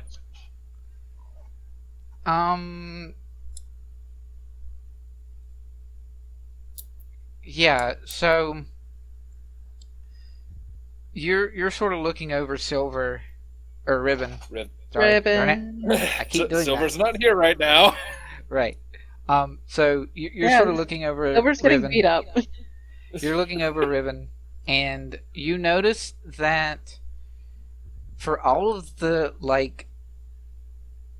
eviscerating of the boy and slamming into his back of his shoulder and all that other mess, Riven's axes are a lot less bloody than they should be. Huh. Didn't realize you were so fast to clean your weapons since we parted. We've been sitting here for a couple hours. We have? I thought we were still in the immediately following minutes. It's been longer than it has been in out of game, but it's not been a super long time yet. This is still sort of early on. I thought we skipped to nightfall since no one wants to sit here and have conversation. That's okay. Yeah, I did say that, didn't I? This is closer to nightfall then. Yeah. Alright. It's been a bit. But I don't know. I guess I didn't see you cleaning them. If you don't clean them, they get rusty. Well, yeah, I know. I've the rare occasion I've used my sickle, I've cleaned it too. Just usually I just noticed it out of the corner of my eye. Just totally missed it this time. Oak sort of spurts from across the way, and he's like, "Have you used that sickle?" To kill anything? No, not yet. I have, however, once upon a time I used it to pin some schmuck of a wizard to a tree. Oh yeah, that's right. It wasn't magical then, though. No, it wasn't magical yet. I haven't actually used it to kill anything yet, because usually I can just blast him from afar with a spell. Yes, where you should be staying. Far away from the fight. We can agree on that, actually. He's a bag of bones. Alright. So, yeah. It is getting closer. It is now nightfall. And you guys sort of easily prepare, maybe wrap up the kid's body a little bit. Maybe using some sort of variation of your camping set or bedrolls or what have you. Yeah. Is Cad capable of carrying a dead kid? Not because of the strength. Strength not the issue here. It's the potential smell and or all of the trauma factor of death and blood and things that he's caused. A fucking and teenager. He's barely older than I am. Yeah. So he would be able to do it since it's a necessary duty, but he would not be in a very happy place doing it. Look, you can say no. I simply suggested it because Cat has the biggest arms. I mean, it makes sense. So he would do it. You also have a puppy that could carry it on his back. Yeah, or say Riven, who's actually pretty strong. Fair enough. Actually, there's multiple people here that are actually kind of strong. Yeah. I guess it's just a volunteer basis then? I mean, we don't really want to put Cat in an uncomfortable position if he's uncomfortable, right? Fair enough. I summon Rupert. Rupert will carry him. Alright. Okay, there we go. That works. Glowing. Wait, is the elk glowing? Yes. Okay, a glowing elk. Let's just go light our way through the forest. Well, you're out of the forest at this point, but yeah. Sure, whatever. We're going back to the town. Going back towards Sevenora. Alrighty. And Locke will put on a different disguised self as we're getting closer. Gonna make myself look more like a high elf, like a full-blooded high elf.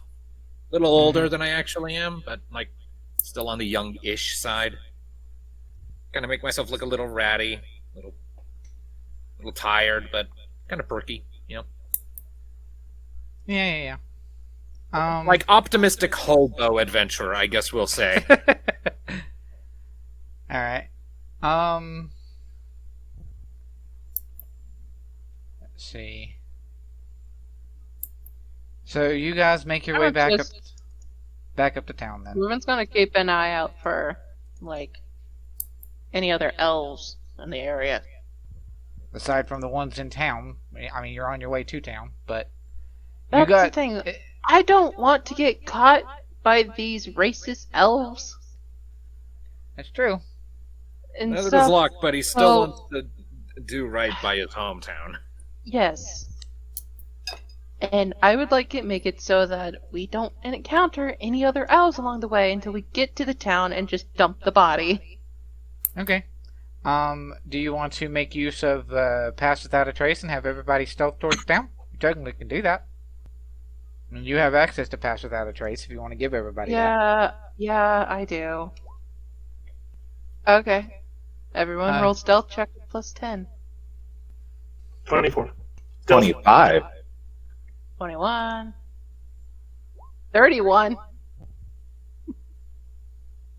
Bjorn, 36.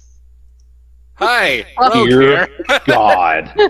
Hey, has anyone seen Locke? He's gone. Maybe Locke should multi-class into Rogue. 27. I'd been originally planning to multi-class into Wizard, but So, Either way. so double checking elk stats to see what their dexterity is. They don't have proficiency in stealth, I would imagine. No. So, Bjorn, roll for me a d20. Just a straight d20. Alright. That's 23. 13. Stealth check for Rupert. So yeah, you guys have some pretty solid stealth checks making your way into town. Locke has disappeared. Oh yeah, Locke is just like straight up gone. Hollis has a 31. Hollis is surprisingly not visible as well. Which, I mean, it is night and he is big, but he's also black. So, Camouflage! granted, it should be pointed out that if you want to camouflage at night, normally you don't want to go. you don't want black. You want dark blue. But, anywho, so you guys will make your way towards Sevenora, and you will make your way closer to town. No one of the guards that are around town sees you coming, like, at all. You do hear, however, that there is a bit of ruckus, hubbub on the cusp of the gate. However, someone seems to be very boisterously talking about how he rescued all these kids and had recently found them in the forest, and he was making sure that all of them have gotten home safe. And remember that whole bit about sometimes players have their own NPC characters, and that was a fun thing that we were doing with Sam? Oh dear. Is this one of those times? It is one of those times. Kenneth, describe for us Brannagan. Oh god. So, he is a high elf. He's decked out like a paladin. His armor is sort of a rich red color, gold highlights. He wears his shoulders about as tall as he wears his armor. Could I request perception checks? Yeah, of course. Sure. 12. 11. Well, it's not hard to see that he walks around and speaks with an air of confidence, a very high air of confidence. It's obvious he knows a lot about... It's obvious to everyone except Oak that he knows exactly what he's talking about, and all these other idiots just should shut up and listen to him. Oak specifically gets the feeling that he's exaggerating or possibly too full of himself. That would be more insight. That would be more insight than perception. Okay. So slightly lower, but still Oak rolled. You still rolled really. My insight is +5. So. Yeah. Okay. So yeah, it's more insight, but So yeah. we're at the edge of town, right? Yep. And you guys are just outside of it with a gate and 2 guards that have not noticed you, because the guards are now turned and looking inside. That are the group that are just inside, who is Brannagan and a couple other like peasants and people that he's talking to. The kids who are scared and are basically really hungry, but also don't want to disrespect Brannagan. I mean, he's a hero. He's a treasure. Mm-hmm. I don't like this dude. No, Do I? But also, I don't like anyone in Sevenora, so... Can I take the dead body off of Rupert? Bjorn will allow this. She's gonna go walk to the road, and in some profane Elvish, calls out to the boisterous one. Uh-oh. They're just like, yeah, in Elvish. So you swear profanities towards the boisterous one in Elvish. Yeah, try to calling him out. Okay. You're full of shite! Like Hills are something German? that. He slowly turns, and as he slowly turns to face your direction, his smile slowly fades to and he just sort of mutters under his breath, "There's always got to be one." Step out here and tell me that story again. Again, all in Elvish. Locke is backing up until he's behind Rupert, and wait, no, never mind. That's fine. You guys stay hiding. No, wait. Oh yeah, that's right. You're Just dealing stay with hiding. Okay. Yeah. Right. I moved Also, away from you guys. I should have my spell slots back because I'm pretty sure we took a short rest, right? Oh yeah, you Waiting for nightfall. Yeah, So, you yeah. got a short rest till nightfall, so you got spell slots back. Yeah, I got all of my spell slots back, so I might just burn one and go invisible. It's like, this is not how I had hoped this would go. Time to disappear.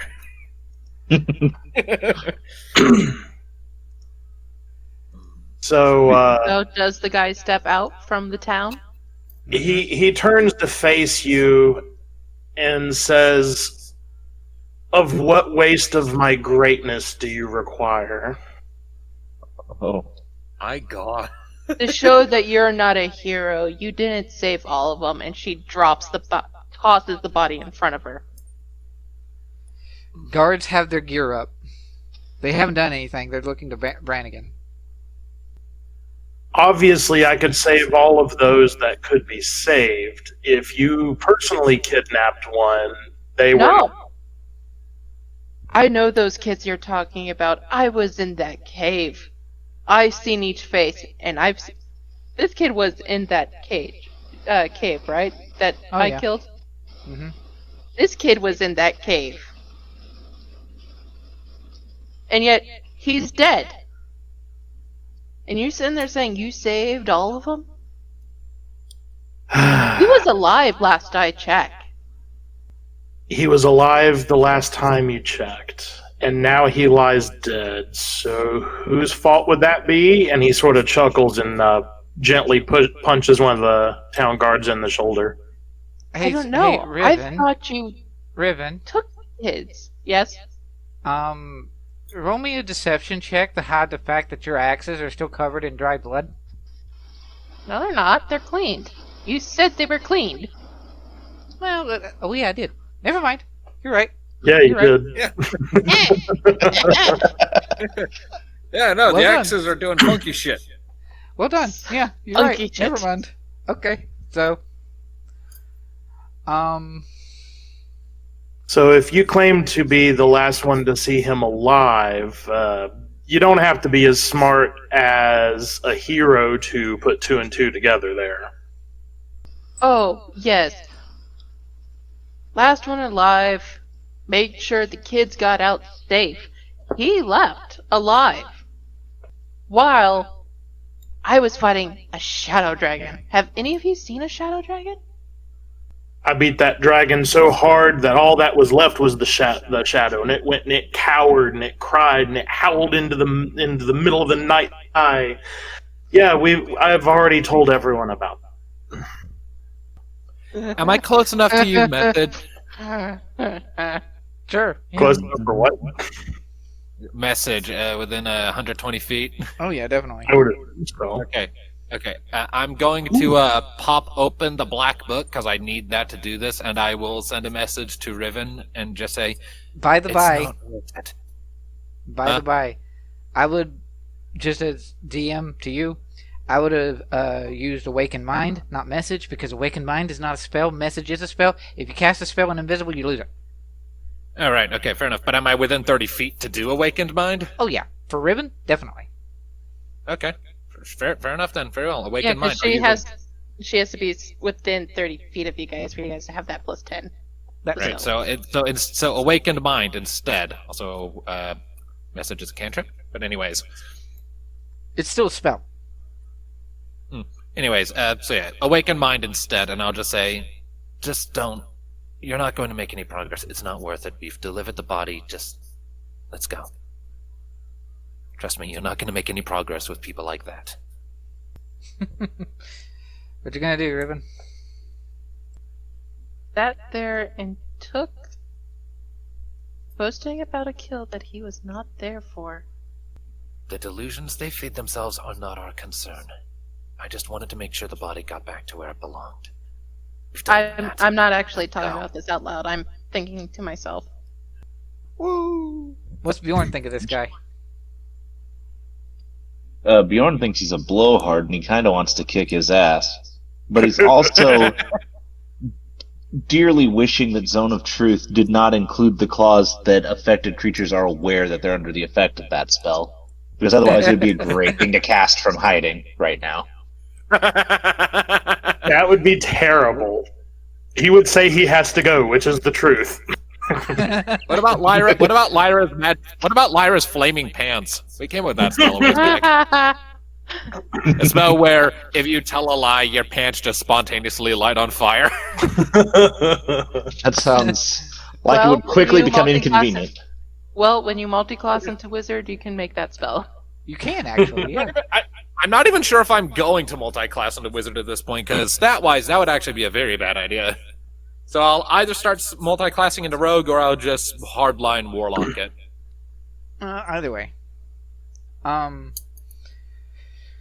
you not going to come fetch your child that you apparently didn't see while you were fighting the dragon?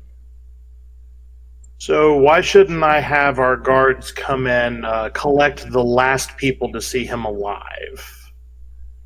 Last people? Last person, whatever. I'm guessing I don't see any of the rest of them.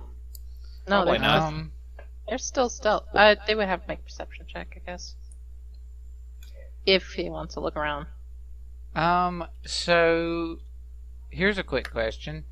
Would someone like Brannagan have proficiency in stealth? Or perception, rather. Proficiency. I was going to say stealth, absolutely not. So probably not. Okay. Everyone made above like a 22 on their stealth because of the pass without a trace shenanigans? Yeah, 21 is the lowest, so yeah, he'd probably have a really hard time with that. Yeah. Can I make a roll Okay. to see what about these elves that might they hold, not really hold dear, but like... You're looking for something to emotionally gut punch him with. Yeah, pretty much. Like, something that just... Can I sit there and figure out something that I might be able to do that would, like, kind of gut punch him? Other than running up and gut punching him.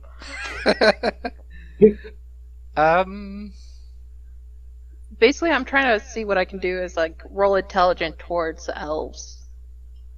Well, you know that from your interactions with Locke that this is a very racist, xenophobic people. So it would be easy to reason that. Oh, right. She's just standing there with her cloak, which just has like a random animal skull on it. Yeah. If you wanted Talking to Elvish out there with them. If you wanted to intimidate this crowd, it would be very easy for you to do. On the grounds that you are a, pardon the phrase, you are a monster to them. I would agree. That's the thing. I wouldn't get advantage. I'm trying to do something intelligence-wise. Just weird. What is your goal? What do you want to do with it? Again, I want to sit there and turn the situation where it's just like... Because right now, I know he's bullshitting since he sat there and called out having to slay the dragon. Are you wanting to, like, just embarrass him or something? Yes. Well, you know that he's full of crap. Mm-hmm. And you know that this crowd praises him. If you want to be a little bit more crafty... One of your sentences includes my greatness as the very first thing you say, say to someone. Yeah. So... That's how you know they're a piece of shit. If you want to be a little bit more intelligent and crafty about it... Yeah, she's trying to do a big brain time. Oh yeah, this is big brain time. Yes. I don't know what you would roll to say that Riven could do it if you're not necessarily sure of it yourself, but catch him in a lie. Like, spin what he says around and spin it back at him to where to everyone around him it's an obvious lie. Right, okay. That would embarrass the crap out of him. If it succeeded. Yeah. How far outside of town is she? Like in front of the gate? She's standing a good distance away from the guards, and she's just like shouting at in Elvish, like full Elvish at you go. Yeah. A monster at the door brings a present back, says they were the last person to see him alive. You're looking at probably within maybe 40, 50 feet of Brannagan, probably. Can I make an insight check to see if he's strong?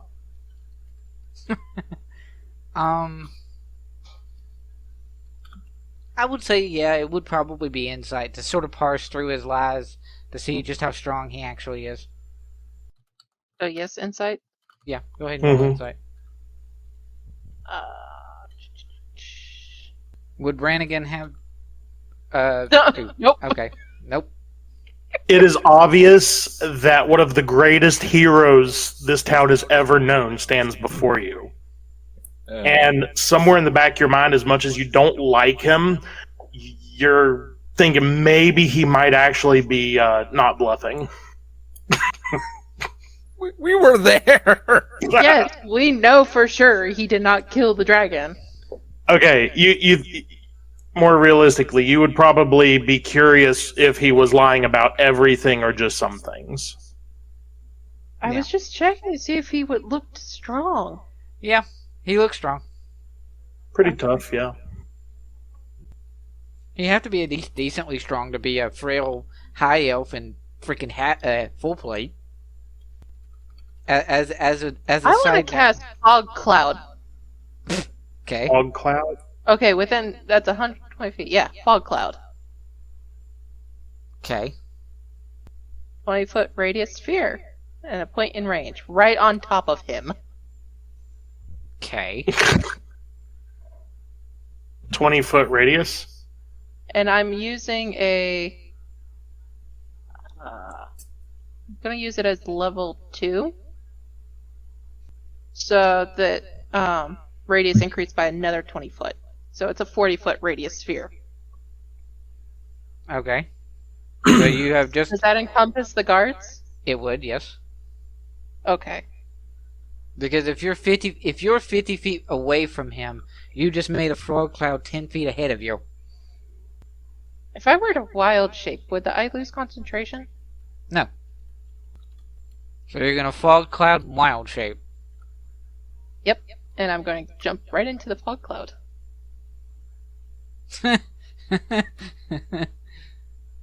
Okay.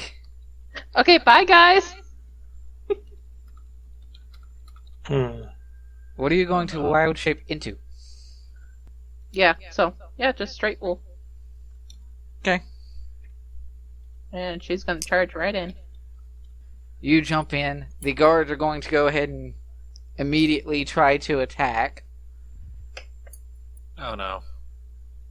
Charging at the bear that is They're within. They're in the fog cloud, so they can't see. God damn it, a confrontation is exactly what Locke wasn't wanting. You hear Brannagan basically speak out to the guards. Well, the monster's at your door, and their prey is there with them. Could you take care of this worthless one, please? I suppose not everyone's meant for greatness. And it sounds like he's trying to walk away through the fog back into the town. And Riven, something about the way he says that does actually sound very familiar. Like almost deja vu familiar. Riven never saw that particular character, just FYI. Is it something to do with the bird? Yes. Yes. Yeah, it was all silver. Yep. Darn it. So. I forgot you swapped like right as I was coming in or just before. Yep. Well, that's why I was bringing it up the way that I was, because there would technically be no. It was mostly an out of character bit because there was no in character way it could be heard. Is this something that anyone else in the group would recognize? Because I'm confused. In character, no. In character, not really. Wesley had your lovely bird friend. Some of Wesley's lines were in this guy's voice. Yes. Oh. In particular, a very arrogant, full of himself. In particular, when Wesley did Vicious Mockery in the one-shot, he said a line, "You worthless sack of feathers." And that was his voice. Okay. No. And "Don't make me throw you into a bag of holding" was his voice. One of the guards is going to sort of and do gust of wind. Gets rid of the fog cloud. Whoosh! Oh no. And now they see a wolf. And Brannagan is not there. And Brannagan is walking away. Yeah, he's well, that's the thing. She was charging straight for him. Oh yeah. He's and walking Wolf back. He's walking back towards the middle of town. Yeah, Wolf has 40 feet of movement. Oh yeah, you can definitely get to him. Especially with double dash and stuff. So, that in mind, though, the one guard that did not do the gust of wind is going to make an attack roll against your wolf, or your wolf, and not hit you. I'm assuming. What is the wolf's armor class? Nope. Yeah, so he missed you. That's a miss. Yep. You can make an attack on Brannagan, sure. Really? Awesome. I'm just gonna fight his ankle. Meanwhile, Locke is internally screaming. Probably. What's attack +4? Okay. Does Brannagan have a shield? Yeah, he would probably be 14. Yeah, no. one shield Nope. and heavy plate. Nope. There's a wolf trying to bite your ankle. Actually, I got it. Because this makes sense to for somebody like Brannagan, because you would say that Brannagan is more of a talker than a fighter. If he can get out of a fight, he usually does, right? He's more into telling people about his stuff. He's more about getting out of a situation so he can brag about it. Yeah, he's very showboaty. How does he feel about a wolf just right next to him when the cloud disappeared? He's fought great dragons and made them howl at the night sky. You're So he has claimed. So your wolf, Sam, Yeah. Your wolf has a +1 strength. Give me a D20 +1. What?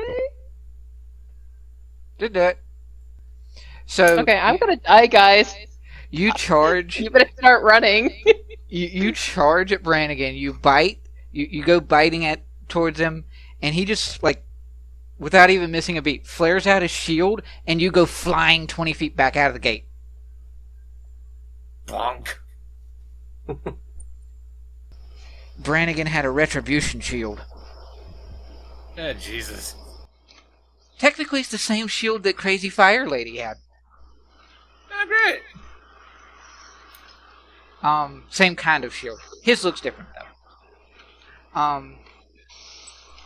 But anyway, so you go flying 20 feet out, and then the guards will lock the gate. And then you hear from inside the gate that they're congratulating Brannagan for getting rid of the wolf. Sounds about right. Mm-hmm. He So that's the rest paces of- outside of the gate. She's going to sit there and start pacing outside of the gate. Locke is going to awaken mine to Riven again. What the fuck are you doing? Burning. Burning. Burning hatred. Burning. Stop. Burning. Does anyone else want to get on this? This is the part where we leave Riven. We came to deliver a body, not fight the fucking city. Kadruil would be hearing all this and would be ever so gently tugging on her from behind. Come on, it's okay. They're like, Locke's awake and minding this because we're still in hiding. Okay. Yeah. Well, then, in that case, Kadruil would be quiet. He would just be silent. He is not about this. Mhm.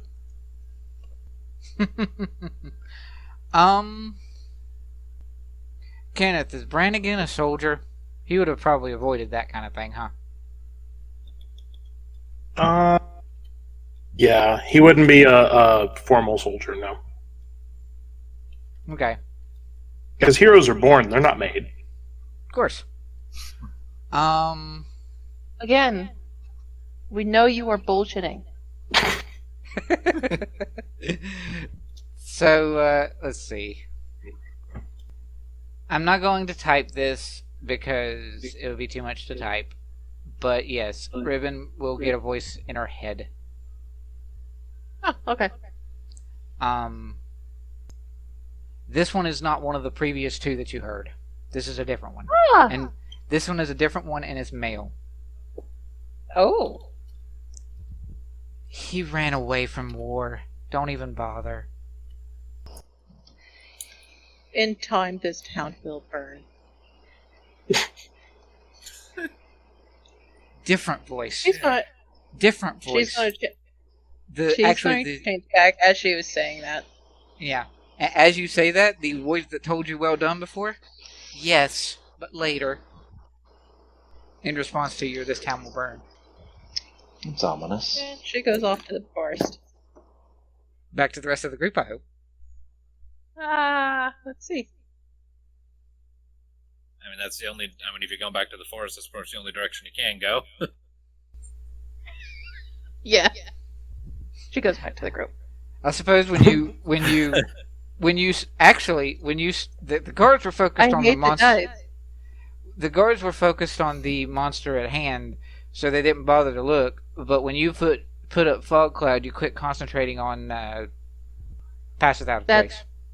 fine. So all the guards have to do is make a passive perception to see them. So you make your way back to the group. Locke's just gonna raise an eyebrow. Have fun out there? She's fiddling with her axes. Yeah, I had a feeling. Okay, let's get a move on. That did not go at all the way I had wanted it to. Oak is like, yeah, let's do that. And you guys continue to make your way. Now, here poses the question. How are you going to travel to... Well, where are you going to travel to at this point? Are you going to just go straight up north, or... Because you have a few potential routes of travel. You also have Ulara to talk to get your weapons and things back. Yeah, Locke's vote is we take whatever route will take us through Fumok first so we can pick up our enchanted stuff. And we owe money to Onrai and Mudslide. Yep. And then Oak's which we were originally trying to... Yeah, we were trying to keep up with... But someone wanted to take the body back to San Nora. Instead of leaving the dirty bastard where he lied. At this point, Locke has started to think he should have been the one to take the body up to the gates. Might have been more peaceful. It unquestionably would have been more peaceful. It also probably would have been better closure for him. So yeah, you continue making your way. I suppose you're going this sort of a route. Then going to go around Caverton. It passes into the next night. This is actually back here a little bit, because it was late afternoon before you got to the bridge. And Riven, I want you to make me a charisma save. Well, based off my rolls, I'm probably going to fail. This is when you roll nat 20. Nope, an 8. God fucking damn it. Dice just don't seem to like you very much today, do they? So, yeah. Everybody sets up camp, gets ready for the night. And Riven, you find yourself in, at this point, a somewhat familiar tavern. Oh, great. Good. Can she just turn around and head out the door? Turn around As she walks out the door, she walks into the tavern, she just exited. What? It's like, why am I here? No, I'm not dealing with this bullshit. Just turn around and leave? Yeah, she's angry. Oh yeah, that's true. Sort of location based. You already rolled your charisma save. Okay. You make your way out. You start to leave the doorway, and from before, one of the drow twins that was on stage that was dancing before, she speaks, and it's the same voice that had told you well done previously. And later. That voice is hers, and she's, you're not going to come in and say hi. I know you're angry. What? Come on. Relax. It's what a tavern's for. Have a little bit of fun. Tavern is not where I relax. Well, then what do you use a tavern for? A hard drink and a bed, that's it. Is that not relaxing? Not particularly. Only if I have to. You're an interesting one. The other drow beside her. Let her go, sister. She's fine. We'll have our chance. Fine. And then they turn back up and start dancing again. I think your axes are trying to sleep with you. When you go to sleep with your axes, it's like you go to sleep with everyone. The axes are... Never mind. What's this have to do with my axes? I don't know. For some reason, I'm just getting the feeling that whatever axes you're currently holding are cursed or something. They're gonna let you go. I am a nature person. Fuck off, tavern. And she walks out. Fuck off, tavern. Alright.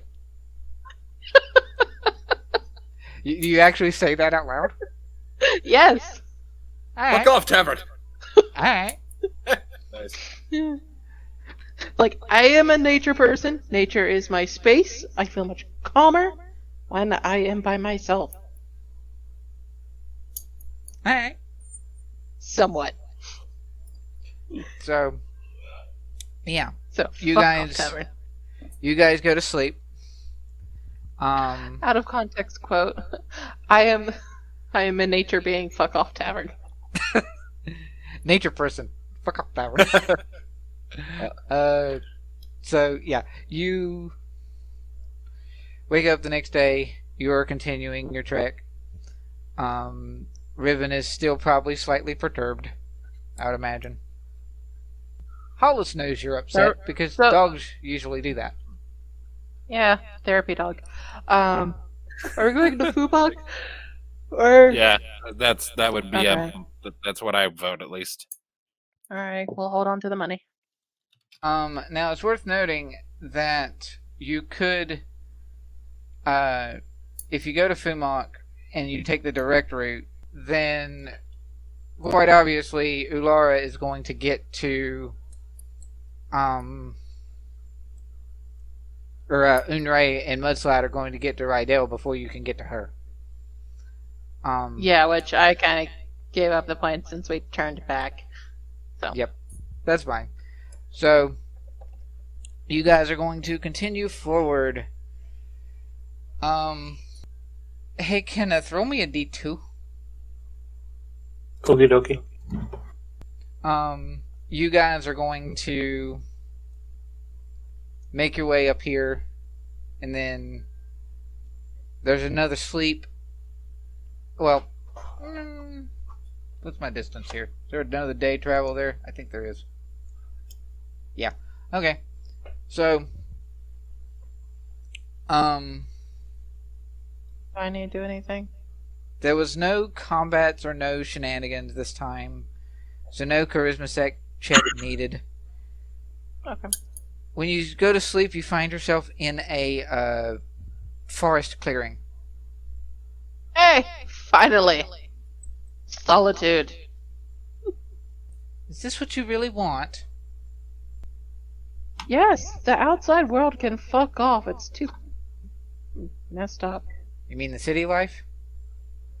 Outside world. You are in the outside. You see, I am alone right now. This is like my little bubble. Are you sure about that? Anything that's outside of this forest is the outside. The outside world that I do not pay attention to. Well, I try not to, but I'm stuck in it. And it's horrible. A lone warrior facing the world on her own, huh? Somewhat, Somewhat, because you got quite the motley crew around you.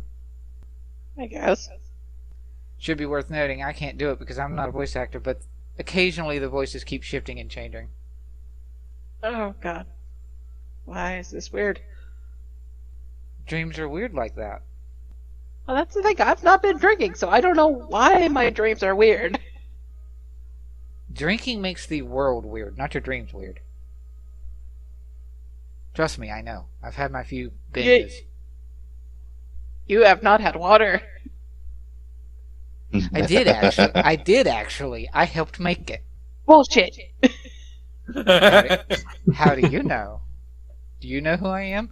You wouldn't even give me a chance to talk. You tried to intimidate me, as I recall. The forest clearing shifts for a bit, and you suddenly have a dwarf. The same one that was staring you in the tavern. Yeah, because you were sitting there giving me a weird fucking look. Little fucking contest. He sort of looks up and looks around him. Are we sure we want this one? 1, 2, 3, 4, 5 voices. Yes! Fuck is going on? My inner voice is not a dwarf, and it's not 5 voices. What the fuck is going on? Oh, you have inner voices, do you? I mean, I'm hearing voices. And it's not a spell. Because I get a little tingly feeling when I have a spell of a voice talking to me. It's weird. I don't exactly understand it. Now, there's the problem. What? So proficient with that fog cloud and the pass without a trace, and yet you don't understand magic. It's just... I think, and it's just there. Completely different voice that you hadn't heard up until this point. I can actually get behind that, sort of. Shut up. What is it? Is there now 6 voices talking? And a dwarf? Yes. Wait, what? What? The sound of Riven having an existential crisis. It's like, where are these voices coming? Like, what do you want? What? Apparently I'm someone you need. What? Who are you? What? Yeah. This is the bartender's voice. We told you who we were, and you apparently didn't like the name. How does...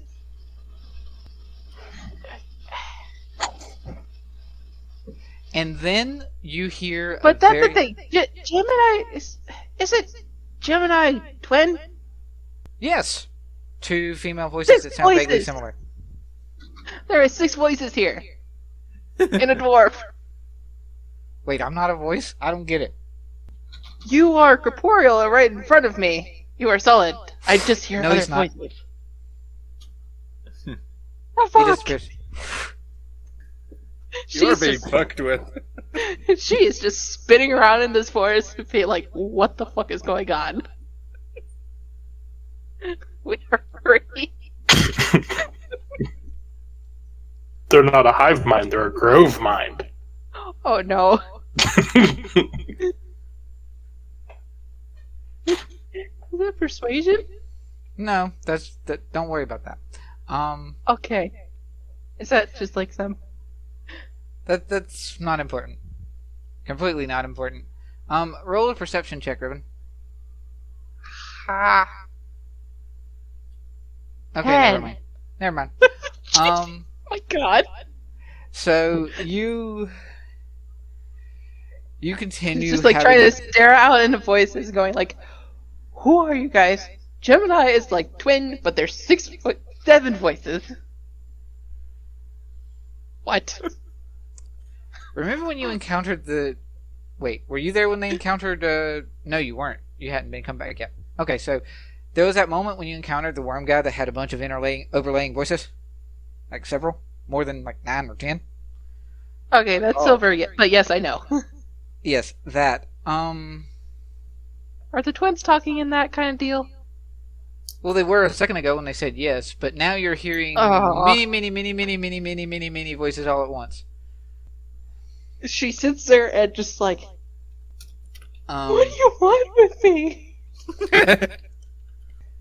They all just sort of sync together and say the same thing, losing all of their monotone or all of their emotion and voices. They're all speaking the same words all at once. We are legion. We are many. We want you. And then you wake up. Like you're forcibly kicked out of your forest and wake up. What time is it? Uh, Is it like some random ass time that's not, I shouldn't be awake? it's still dark. I'd say it's probably 4 or 5 a.m. You don't have a clock, but Well, that's the thing. Riven would doom. you have a sun or a moon, I guess. Hold on. You can I can't remember. I can't remember if Riven does morning or she does. Morning was mostly First silver, I watch. think. Yeah, because I know Silver is doing morning because of her prayer dare spells, Mm-hmm. but I'm not sure about Riven.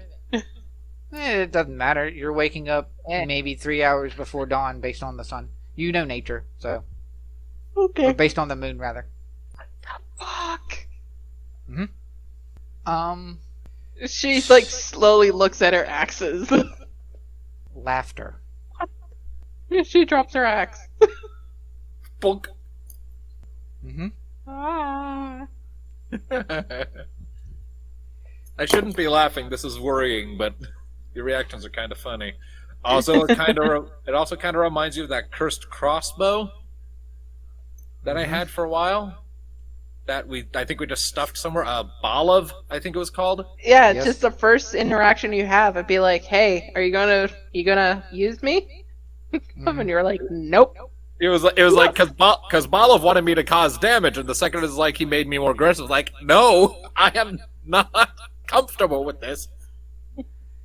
No. It's like I'm here to If I protect. had a sentient and heal. weapon who encouraged me to find diplomatic solutions or to fight in self-defense, that would be fantastic. But I'm not going to get one that makes me a dick. All right. So that's it. What are you going to do in the night? Oh, Sleep. roll for me a It's just- perception check. Not advantage. It's a straight because it's for Hollis and he's asleep. Oh. I'm sorry. Perception check Oh. for Hollis. Oh, okay, for Hollis. Okay, Mm. It was, yeah. Okay. 8. He's just snoring away. He's a nice little puppy. Anyway, what does Riven see? She's just like looking around. It's a peaceful night out here. Is there anyone else awake? Yeah, I'll say that, we'll say that, Oak probably took first watch. And then, Cad and Locke, or Locke and Bjorn are usually in the middle. Unless you wanted to take first, Locke. Yeah, I'm fine either way. So, Yeah, Cat usually does second or third. so we'll say Cad and, hey Bjorn, Locke, do a roll off, see which one of you is in the middle. Okay, Dun dun dun. just a flat D20. Flat D20. That makes sense. Alright, you're gonna have to 16. play a strong game. Oh shit. Rematch. Yep.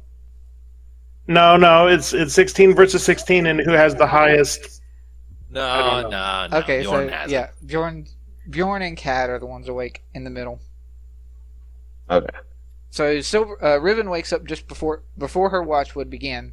Her and Hollis's watch just began. She just jerks awake, and she's awake. And then, And she's Ro- just in there like she drops her axes, mhm. and it's just like, what the fuck? What the fuck? So our hi Viking, guys. our Viking and our elephant see that she's going nuts over there. Hi guys. Is it my watch? This is before or after she had crazy dream. This is This is after. her waking This up was- from crazy. This is her waking up from the crazy dream. Yes. Oh. She just told you guys, "Hello. Is it my turn for the watch?" Got about an Um, hour out for your benefit, y'all. She apparently woke So she's herself like up. an hour early. She woke herself up and seems to think that you woke her up or something. and also dropped her axes, Yes. looking freaked out. Very odd. You okay? Kind of just does like a little patting and pets Hollis. Yeah, I'm okay. Roll deception. No. You two can roll insight. She's not doing a deception roll, but you can roll insight. Actually. Oh, 16. okay. Yeah. Good morning, Riven. Yeah. Sleep well?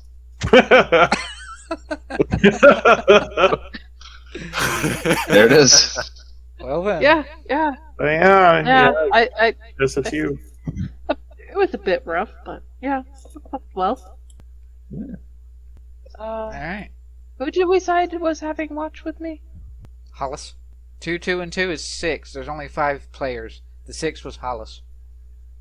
I don't know if there's going to be any kind of specific conversations. The 3 of you can make for me a perception check. Sure. Uh-oh. We're going to die. Probably. You know, how many times have we said that in this campaign? A lot. That's not Does great. Hollis Hollis Roll is the- asleep. Yeah, Okay. give Hollis a straight roll. Sure. So, is it the goblins? Are the goblins back? 7, the only one that was rolling high enough was Riven with the 19, so that's fine. You You're sort of on edge, obviously. Right. And you hear movement in the underbrush of the forest nearby here. And you sort of look back and you see a goblin running into the underbrush. The important thing to note here is that this goblin, for Riven, she picks up on this isn't just a goblin. This is a hobgoblin. Huh?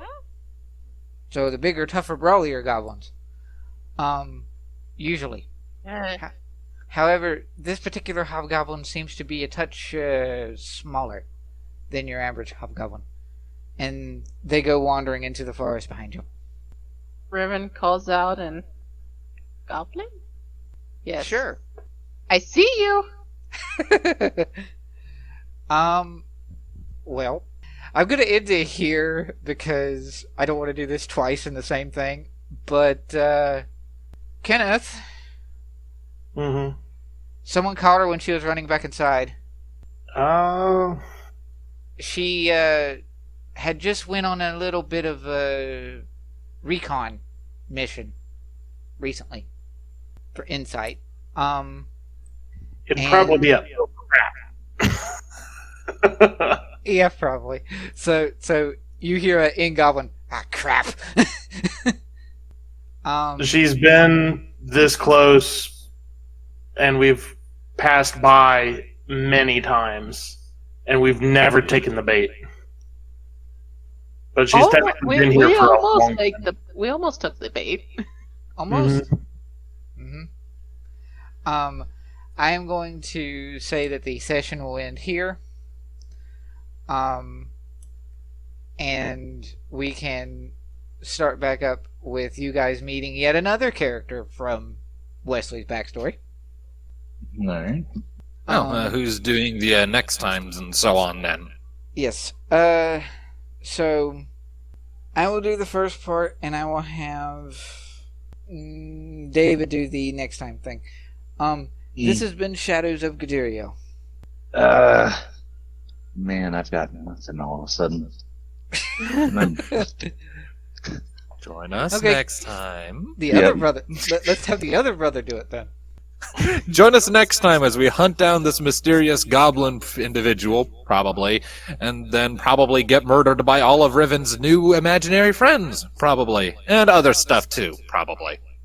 Probably. Probably.